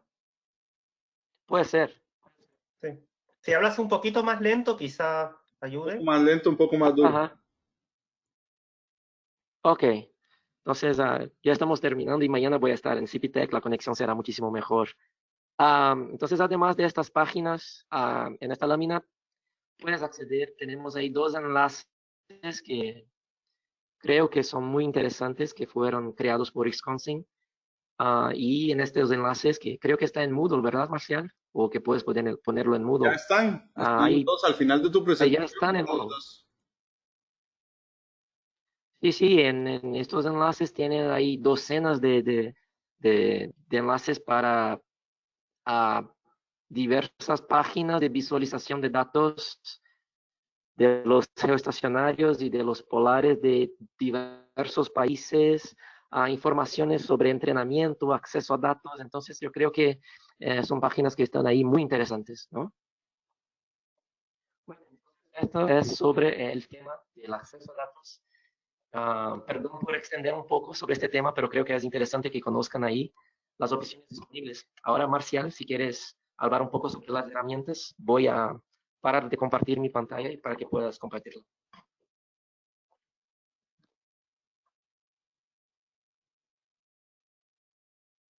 Bueno, para terminar esta presentación, que obviamente, como dije, es bastante extensa, espero que ahí estén todos viendo ya la lámina de herramientas. En esta sección, esta es mucho más rápida, nada más quiero hacer como una revisión rápida de herramientas que se utilizan regularmente para acceder a los datos. Entonces, primero quería hablar acerca del WCT. El WCT es una herramienta, bueno, ya voy a mostrar la herramienta, pero primero yo marqué aquí en rojo, en azul y en verde los tipos de datos que se necesitan para poder utilizar esa herramienta. Hay herramientas que pueden utilizar datos ya sean desde el disco local o por red y por la nube. Y quiero hacer la diferencia entre red y nube. Cuando estamos hablando de datos remotos, puede ser que la herramienta utiliza protocolos específicos de esa herramienta o protocolos especializados para acceder a los datos. Eso no significa que cualquier herramienta o cualquier programa pueda utilizar esos protocolos para acceder a los datos. Por eso hice la diferencia entre algo que está remoto y algo que está en la nube. Algo que está en la nube es algo que usted puede entrar y descargar ya sea con su navegador o con un programa o con una herramienta específica, pero es de muy fácil acceso, por eso está en la nube. Cuando es remoto no necesariamente significa que sea de fácil acceso. Entonces sí queda clara la diferencia. Porque una cosa es, por ejemplo, que usted me diga, bueno, es que tengo unos datos en un MacAD server, que eso solo MacIDle lo puede acceder. Entonces sí, es remoto, es accesible, pero es de difícil acceso y solo una herramienta lo puede acceder. Entonces, datos remotos, difícil acceso. Si están en la nube, pues probablemente muchas herramientas y muchos protocolos puedan acceder a los datos. Entonces, pensando en eso fue que catalogué las herramientas con esas categorías que están ahí. Entonces, comencemos por hablar un poco del WCT. Aquí estoy mostrando los usos más comunes que consideramos nosotros y un screenshot de la herramienta para que ustedes la puedan instalar y se aseguren de que se ve como esta que se ve acá. Entonces, el WCT es una herramienta que se utiliza bastante, es gratuita y permite visualización y exploración de datos meteorológicos y climáticos, incluidos datos de radar, satélites, modelos y otro montón de herramientas. Es de un nivel de dificultad básico, entonces no tiene mayores dificultades ni para instalarlo ni para utilizarlo. El Showcast es una herramienta que puede estar asociada al GeoNetcast, por ejemplo. Permite que los datos que se bajan por GeoNetcast sean inmediatamente visualizados con el Showcast. Y además se le pueden agregar complementos para que los datos que usted no baja con GeoNetcast los pueda bajar a través de la nube, por ejemplo, y ponerlos a disposición del usuario final. Entonces es una herramienta, tiene una complejidad, diría yo, media a la hora de instalarla y configurarla. No es tan obvio. Si usted sabe Unix, pues probablemente es muy obvio, pero para un usuario promedio probablemente no tanto. No sé si Diego quiere agregar algo acerca de Showcast. La idea original, ¿no? Era proporcionar una opción a los usuarios. No tienen una mano de obra técnica para desarrollar sus propias soluciones, ¿no? Entonces en Showcast tienen ahí la estructura HTML ya lista, más de 50 scripts Python ya hechos, y con alguna configuración necesaria puedes tener ahí un sistema de visualización robusto, ¿no? Y lo que me parece muy interesante es que las instituciones están usando este sistema básico y están cambiando para crear sus propias soluciones, digamos, personalizadas, ¿no? Como en los ejemplos de estas imágenes, que me envían, por ejemplo, desde Grecia, el Servicio Nacional de Brasil, los de El Salvador también hicieron algunos cambios, entonces está muy bien, muy interesante. Excelente. Es una herramienta muy útil. Después está el IDB. Ustedes pueden haber utilizado el IDB en el pasado. Es una herramienta sencilla de visualización. Yo diría que de complejidad media también. Tiene muchos usos en enseñanza y aprendizaje. Permite acceso dinámico a datos. La información satelital puede estar disponible localmente o remoto. Esta herramienta, hasta donde yo recuerdo, no tiene configuraciones para la nube. Entonces es mucho más fácil acceder a protocolos, por ejemplo, como el MAC-ADD a través de Internet, o utilizar datos locales ya descargados previamente con otras herramientas. Python es una herramienta, ¿verdad?, muy versátil. Como ya mostramos en el pretaller, puede ser utilizado local o puede ser utilizado en la nube. Como es un lenguaje de programación, permite ir en todos los niveles. Esto trabaja con datos locales, trabaja con datos remotos y trabaja con datos en la nube. Soporta muchos protocolos de comunicación, entonces se pueden acceder a datos de diferentes servicios y utilizarlos en tiempo real en la nube. Después los vamos a utilizar mañana en la sesión de la tarde. Tiene una curva de aprendizaje considerable, pero no es difícil. Es una curva de aprendizaje normal, como cuando uno está aprendiendo cualquier cosa, y sirve muchísimo para todo lo que es programar productos propios y para generar información útil a partir de datos. MedPy es lo que se conoce como una librería. Existen muchas librerías, MedPy es una, pero esta la puse porque esta la creó Unidata y la mantienen ellos con el fin de facilitar la interacción con los datos. Entonces, si usted encuentra que la programación en Python es muy complicada, pues tal vez al utilizar MedPy se vaya a simplificar un poco porque ya hay rutinas que hacen ciertas cosas para uno. Nada más que por lo general cuando uno se mete con librerías de este tipo, pues ya requiere algo más de conocimientos de programación para entender las llamadas a los objetos y otro montón de cosas más que se hacen en este tipo de lenguajes, pero no es nada imposible. De nuevo, es una curva de aprendizaje, pero no es nada difícil de hacer. Claro, vuelvo aquí porque hay una pregunta acerca de esto. Repetir la herramienta de Python. Python es un lenguaje de programación, ¿verdad? Es un lenguaje de programación, pero no es un lenguaje de programación de bajo nivel, como Fortran, por ejemplo, o como C.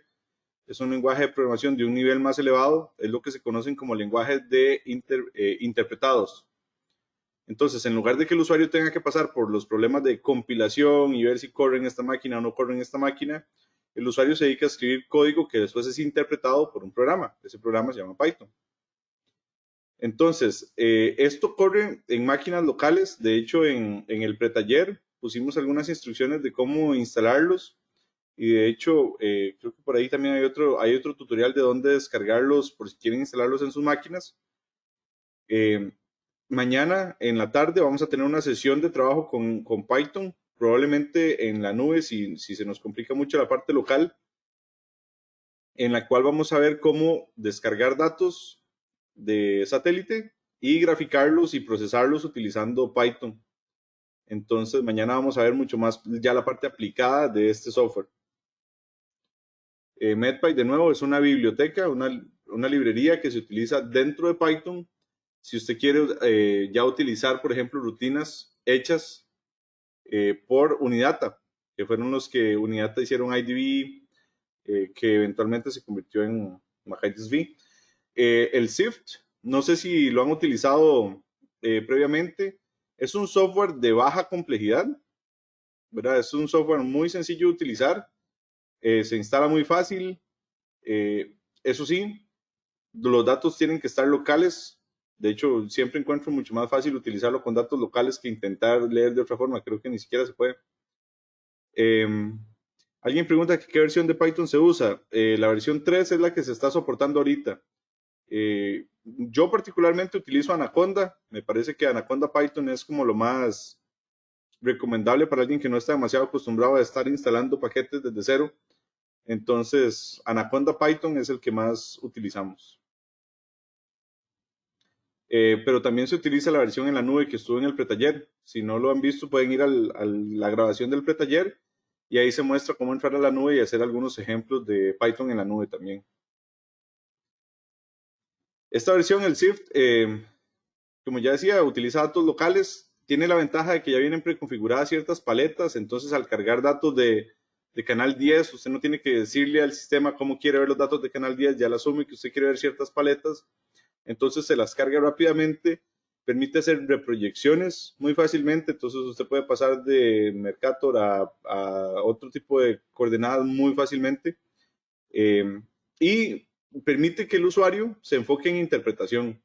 Como la complejidad técnica se va a cero, la interpretación, cuando uno utiliza este programa es principalmente para interpretación de datos, cual es muy útil. Finalmente, Macaidas V es una modificación. De hecho, este software originalmente se independizó de IDV, fue un fork de IDV, pero se ha especializado mucho en la parte satelital debido a que quienes lo mantienen pues les interesa esa área. Tiene una complejidad similar a IDV, pero eso significa que tiene también sus ventajas. Entonces, por ejemplo, tiene lenguajes de programación asociados al sistema. Entonces, es muy fácil generar productos útiles que se generan o se replican de manera muy fácil. Mañana los compañeros de El Salvador y nosotros vamos a tener un taller en la tarde acerca de Macaidas V y de Python, en la cual vamos a mostrar las herramientas, cómo se pueden utilizar y hacer unos ejercicios sencillos de visualización e interpretación utilizando estas herramientas. No sé si William y Juan José quieren agregar algo.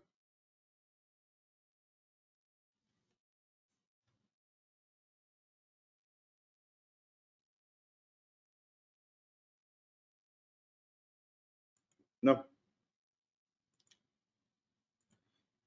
Ok. Bueno, es que creo que no están dentro de los, no sé si... Sí, déjame ver si les damos el habla si quisieran compartir. A ver. Ups. Juan José, estás habilitado. Ok, gracias. Sí, cómo no, MacaidaP es bastante poderoso y ya prácticamente tú lo dijiste todo. De hecho, nosotros acá en El Salvador tenemos un sistema que hicimos a partir de Macaidas, automatizando todas las salidas. las cosas con este tipo de software se pueden complicar lo que ustedes quieran. Puede ser un programa de clics, como lo vamos a ver mañana, pero también se puede complicar bastante a la hora de programar y hacer rutinas para que todo funcione de forma automática. Entonces, eso es básicamente lo que habría que mencionar nada más. Prácticamente tú lo dijiste todo. Es un software bastante profundo que se le puede ir sacando bastante potencial. Cualquier cosa, pues estamos a la orden. Excelente, muchísimas gracias. Finalmente, hay un software, si ustedes notan de la lista, que no está aquí. De la lista que yo mencioné, hay un software que no está, que es el AWIPS. Entonces, el AWIPS es todo un tema y de hecho yo quería ver si en algún momento lo podíamos conversar aparte, porque AWIPS es el software que utiliza, por ejemplo, el Servicio Meteorológico de los Estados Unidos para sus pronosticadores. Entonces, yo creo personalmente que nosotros en la región tenemos que movernos hacia ese tipo de software. No es tan fácil como instalarlo y ya. Obviamente se requiere generación de productos asociadas al software, mantenimiento asociado al software y otro montón de cosas que hay que entender y asumir a la hora de trabajar con eso, pero creo que como región nos daría una ventaja muy grande a la hora de utilizar ese tipo de programa. Sí, creo que en los enlaces está el enlace donde está el AWIPS y de hecho tienen máquinas virtuales que usted puede instalar para probarlo y si lo quiere probar en sus computadoras, lo único que ocupa es una versión de CentOS. La versión de Windows yo no la recomiendo porque la gente que fabrica estos softwares lo hace en CentOS Linux. Entonces, si usted quiere trabajar como ellos trabajan, pues tiene que trabajar en CentOS Linux. Entonces, si instala CentOS, puede instalar AWIPS con un comando. Con un comando se bajan los gigas de software que son y se instalan. Y después ya queda instalado y listo para correr. Y puede acceder a todas las herramientas que se acceden en los servicios meteorológicos de Estados Unidos para pronóstico, para análisis y para todo lo demás que ellos lo utilizan. Entonces, yo voy a ver si podemos estos días sacar un ratito para verlo, para ver cómo funciona y ver de qué manera, si a ustedes les interesa, podemos coordinar una sesión acerca de eso. Y creo que ahí quedamos por hoy. Esta era la presentación. Creo que fue bastante tiempo y quisiera ver si tienen alguna pregunta, algún comentario de esta última sección.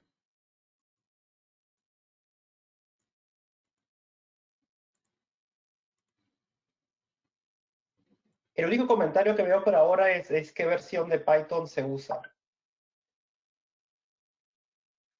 Bueno, yo mencioné el Python 3. Si quieren puedo compartirles aquí mismo el link de donde se puede bajar por si lo quieren probar.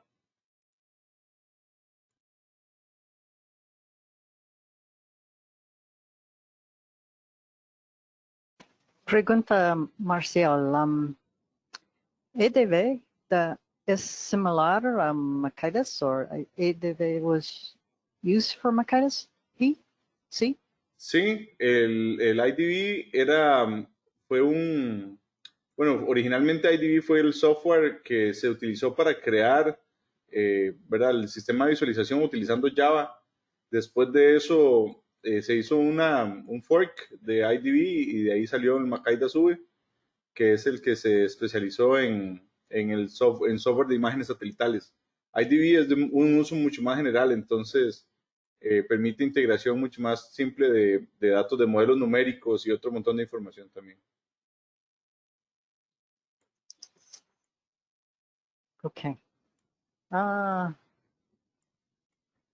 Clever tiene una pregunta.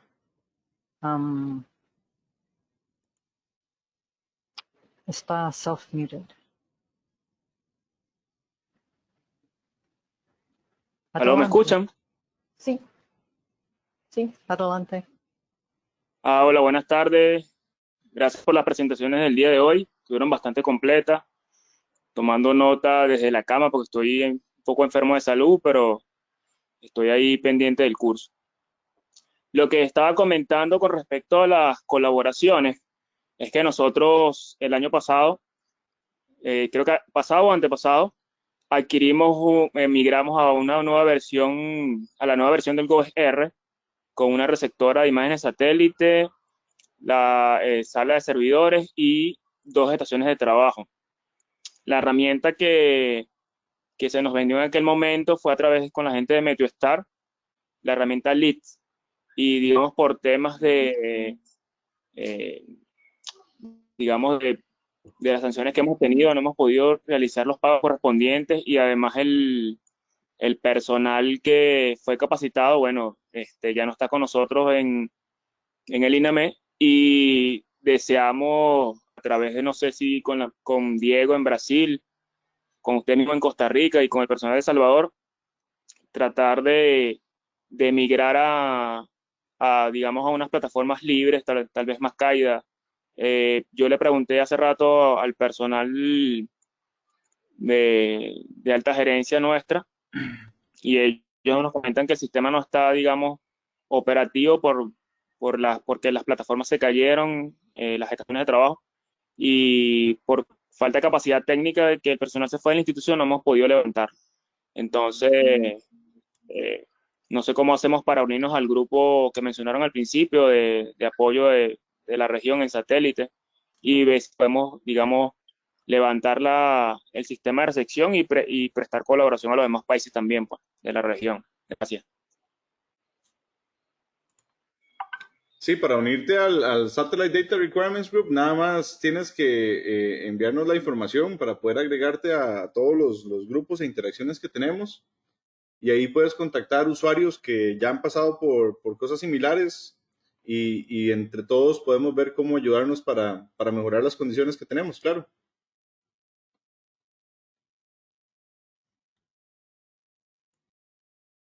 Ok, perfecto. Muchas gracias entonces. Sí, inclusive, no sé si Diego quiere comentar un poco, pero por ejemplo el Showcast ya tiene muchos scripts de Python para descargar datos y para procesar datos. Entonces, no necesariamente, o sea, no es obligatorio tener un GeoNetcast para utilizarlo, creo, ¿cierto, Diego? Sí, es cierto. Puedes usarlo con datos de la nube, datos de estaciones GRB o otros mecanismos, ¿no? Y lo que comentó eh, anteriormente es algo muy común. Por ejemplo, cuando instalaron el sistema GRB en nuestra institución, el entrenamiento que la empresa proporcionó, muchos de los que estaban ahí ya no están trabajando en nuestra división. Y la herramienta que viene con la estación es un tanto compleja también. Entonces eliminamos la herramienta que nos proporcionó la empresa y creamos nuestra propia solución. Entonces yo creo que nosotros tenemos ahí, podemos tener esta colaboración seguramente entre nosotros de Brasil y los demás países que también tienen experiencia para generar sus propios productos y visualización, ¿no? Sí, el software que vino con el sistema de recepción completo es el software Leads, que lo provee la gente de MeteoStar.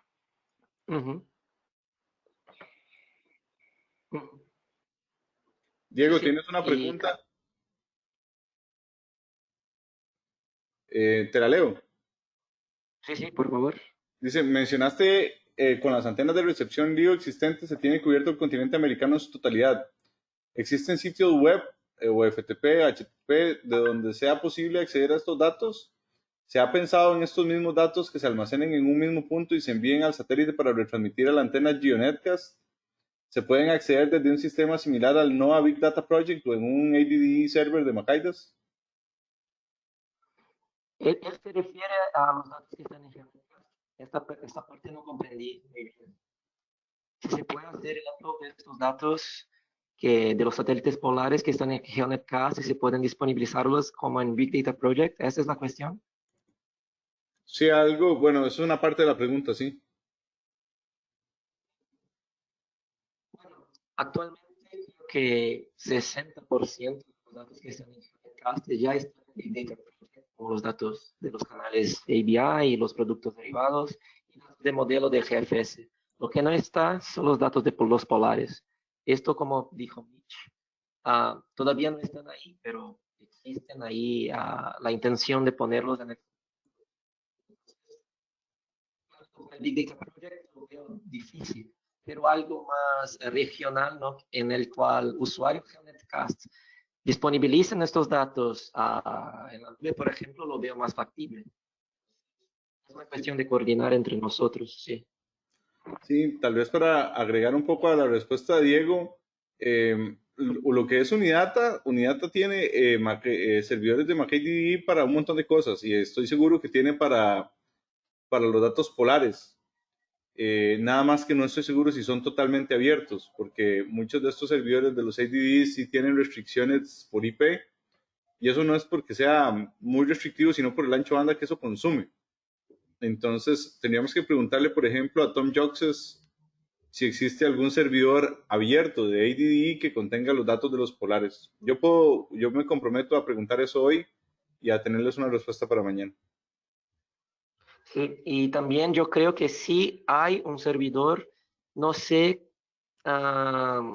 cuál sería la cobertura, ¿no?, de los datos, porque, por ejemplo, en Wisconsin solo tenían acceso a datos para Centroamérica y el Estados Unidos y Canadá. Entonces nosotros de Brasil enviamos los datos de nuestras estaciones de lectura directa de los polares para Wisconsin. Entonces ellos lo procesan y lo envían al GeoNetCast. Entonces de cuáles estaciones tienen acceso es otra cuestión interesante para ver.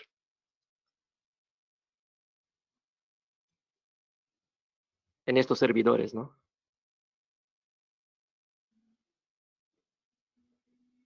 Sí, no sé si quiere que pasemos a la sección que sigue ya, o si tienen alguna otra pregunta.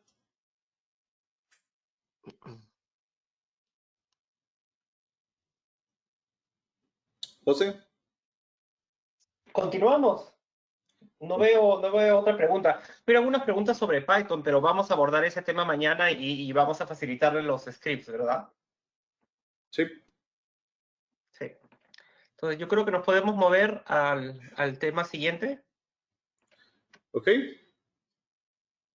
Entonces, las indicaciones para esta sección que sigue, la idea es que podamos seguir unas indicaciones. Las indicaciones ya están en el sistema de aprendizaje virtual.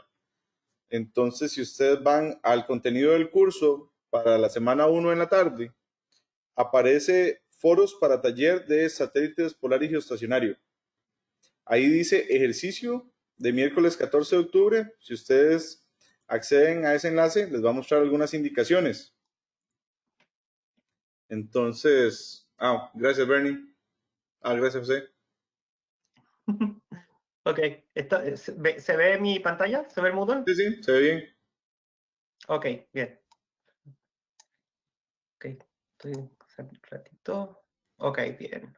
Sí, si bajas hasta la tarde.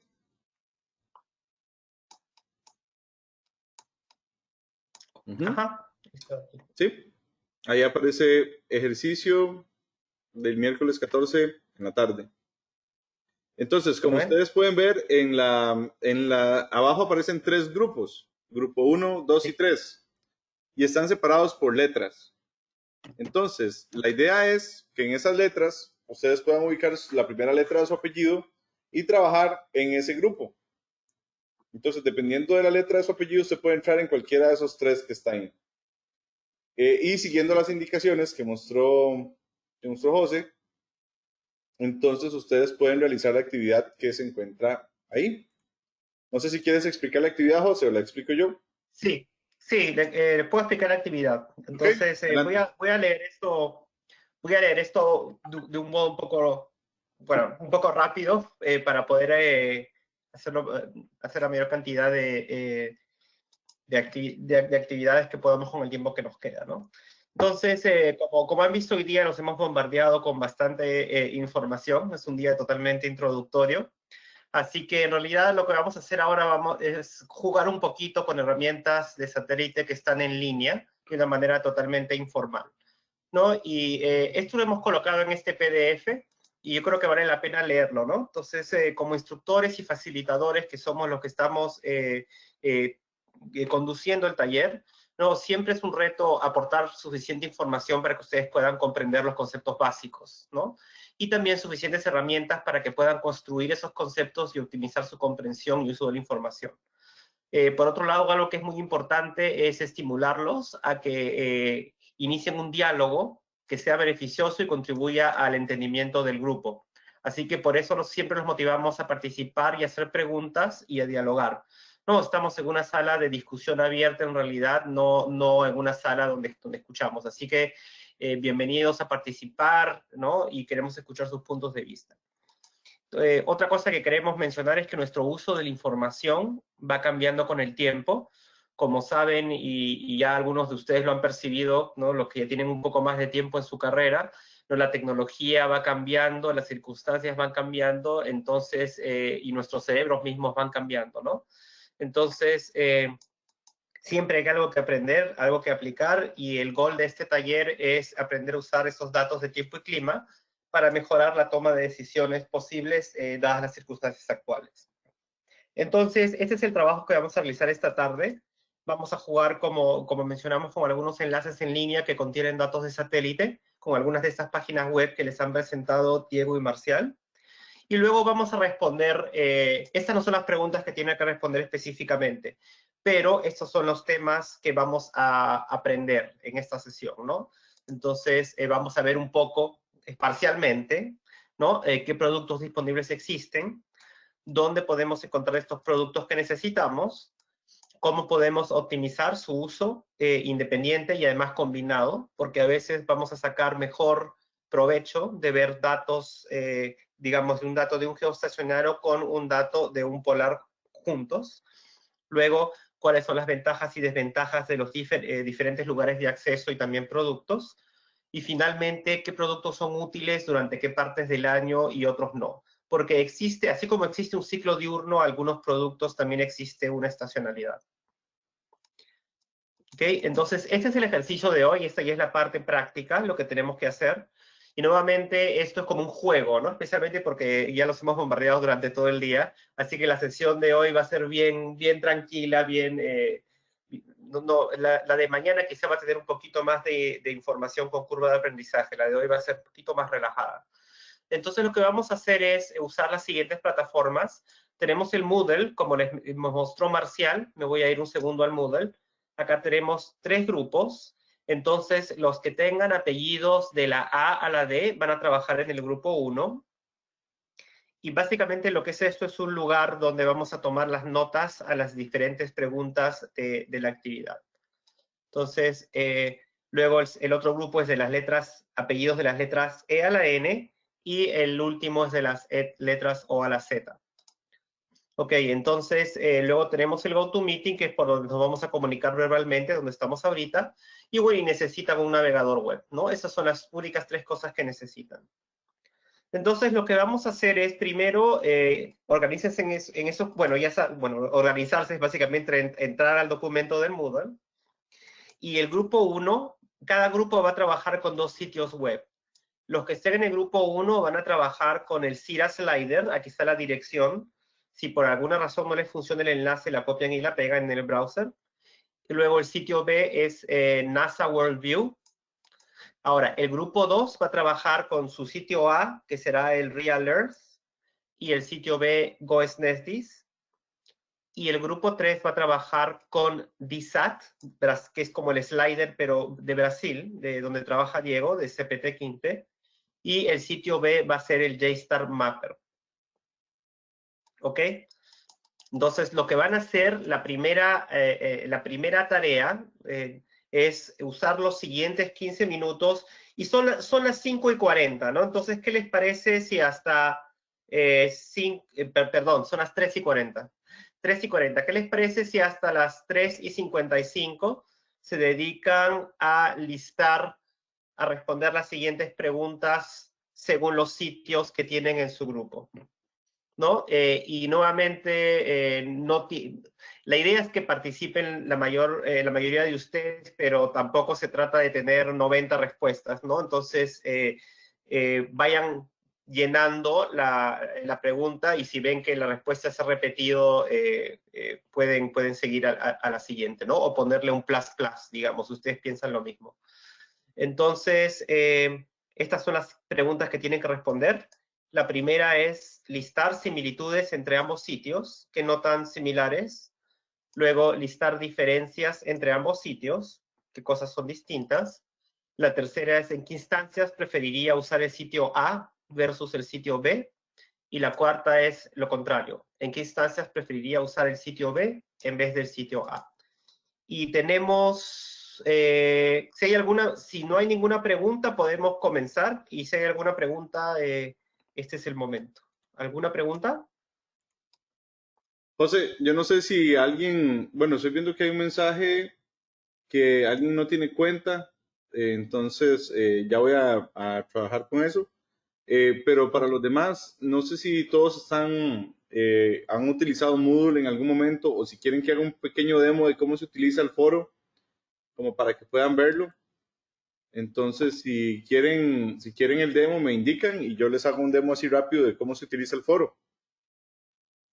Yo Marcial, creo yo que sí tengo una vale la duda. pena, yo creo que sí vale la pena, Marcial, mientras empiezan a avanzar algunos a trabajar en eso, sí me parece buena idea. Si quieres que agarrar los controles.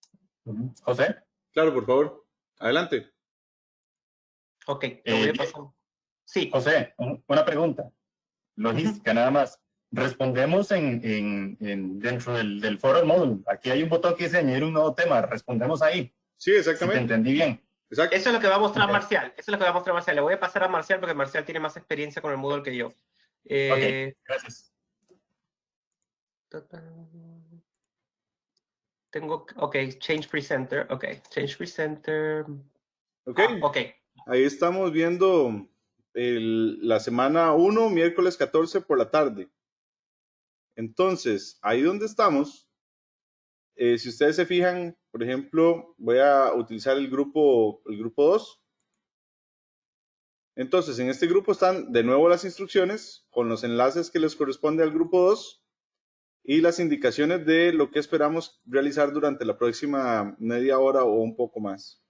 Entonces, si nunca han utilizado este sistema para participar de un foro, aquí abajo dice agregar un tópico nuevo. Entonces, con que yo presione acá, ya yo podría escribir de qué va a tratar mi tema. Entonces, puedo poner responder a preguntas o voy a responder la pregunta 1, por ejemplo. Puedo escribir aquí el texto que quiera incluir y vean que permite subir inclusive imágenes. Entonces, si ustedes tienen alguna imagen que quieran agregar a su post en el foro, entonces la agregan la imagen y pueden comentar sobre la misma imagen que están viendo o sobre el sitio que están viendo acerca de eso y le dan nada más post to forum y ya los demás podrían ver lo que ustedes están escribiendo dentro del foro.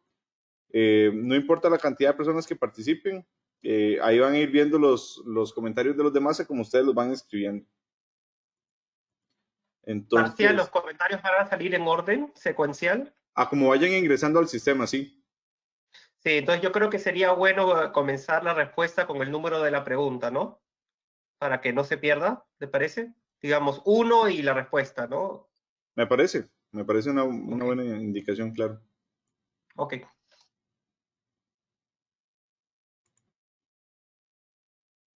Entonces, si no hay alguna pregunta adicional, ¿qué tal si nos tomamos hasta las 4 de la tarde para completar esta actividad? Y después ya nos toca un pequeño break antes de la última parte. Entonces, los dejamos trabajar hasta las 4 de la tarde. ¿Alguna pregunta? José, Sí. tal vez para todos los que nos escuchan, no sé, me parece una cuestión de orden, es que vos decís de hacer preguntas. Lo que se puede hacer dentro del foro es que a una sola persona vuelva a copiar las preguntas y se va contestando debajo de cada pregunta, más bien. Sí, me parece Sí, mucho más ordenado, tienes razón.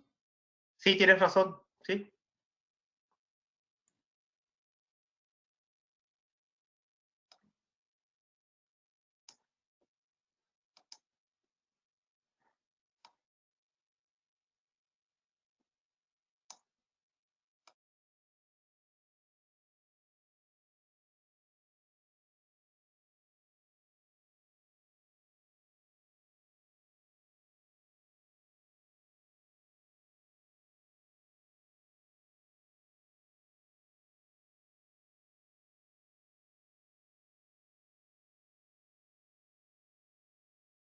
Mauro anda por ahí, sí.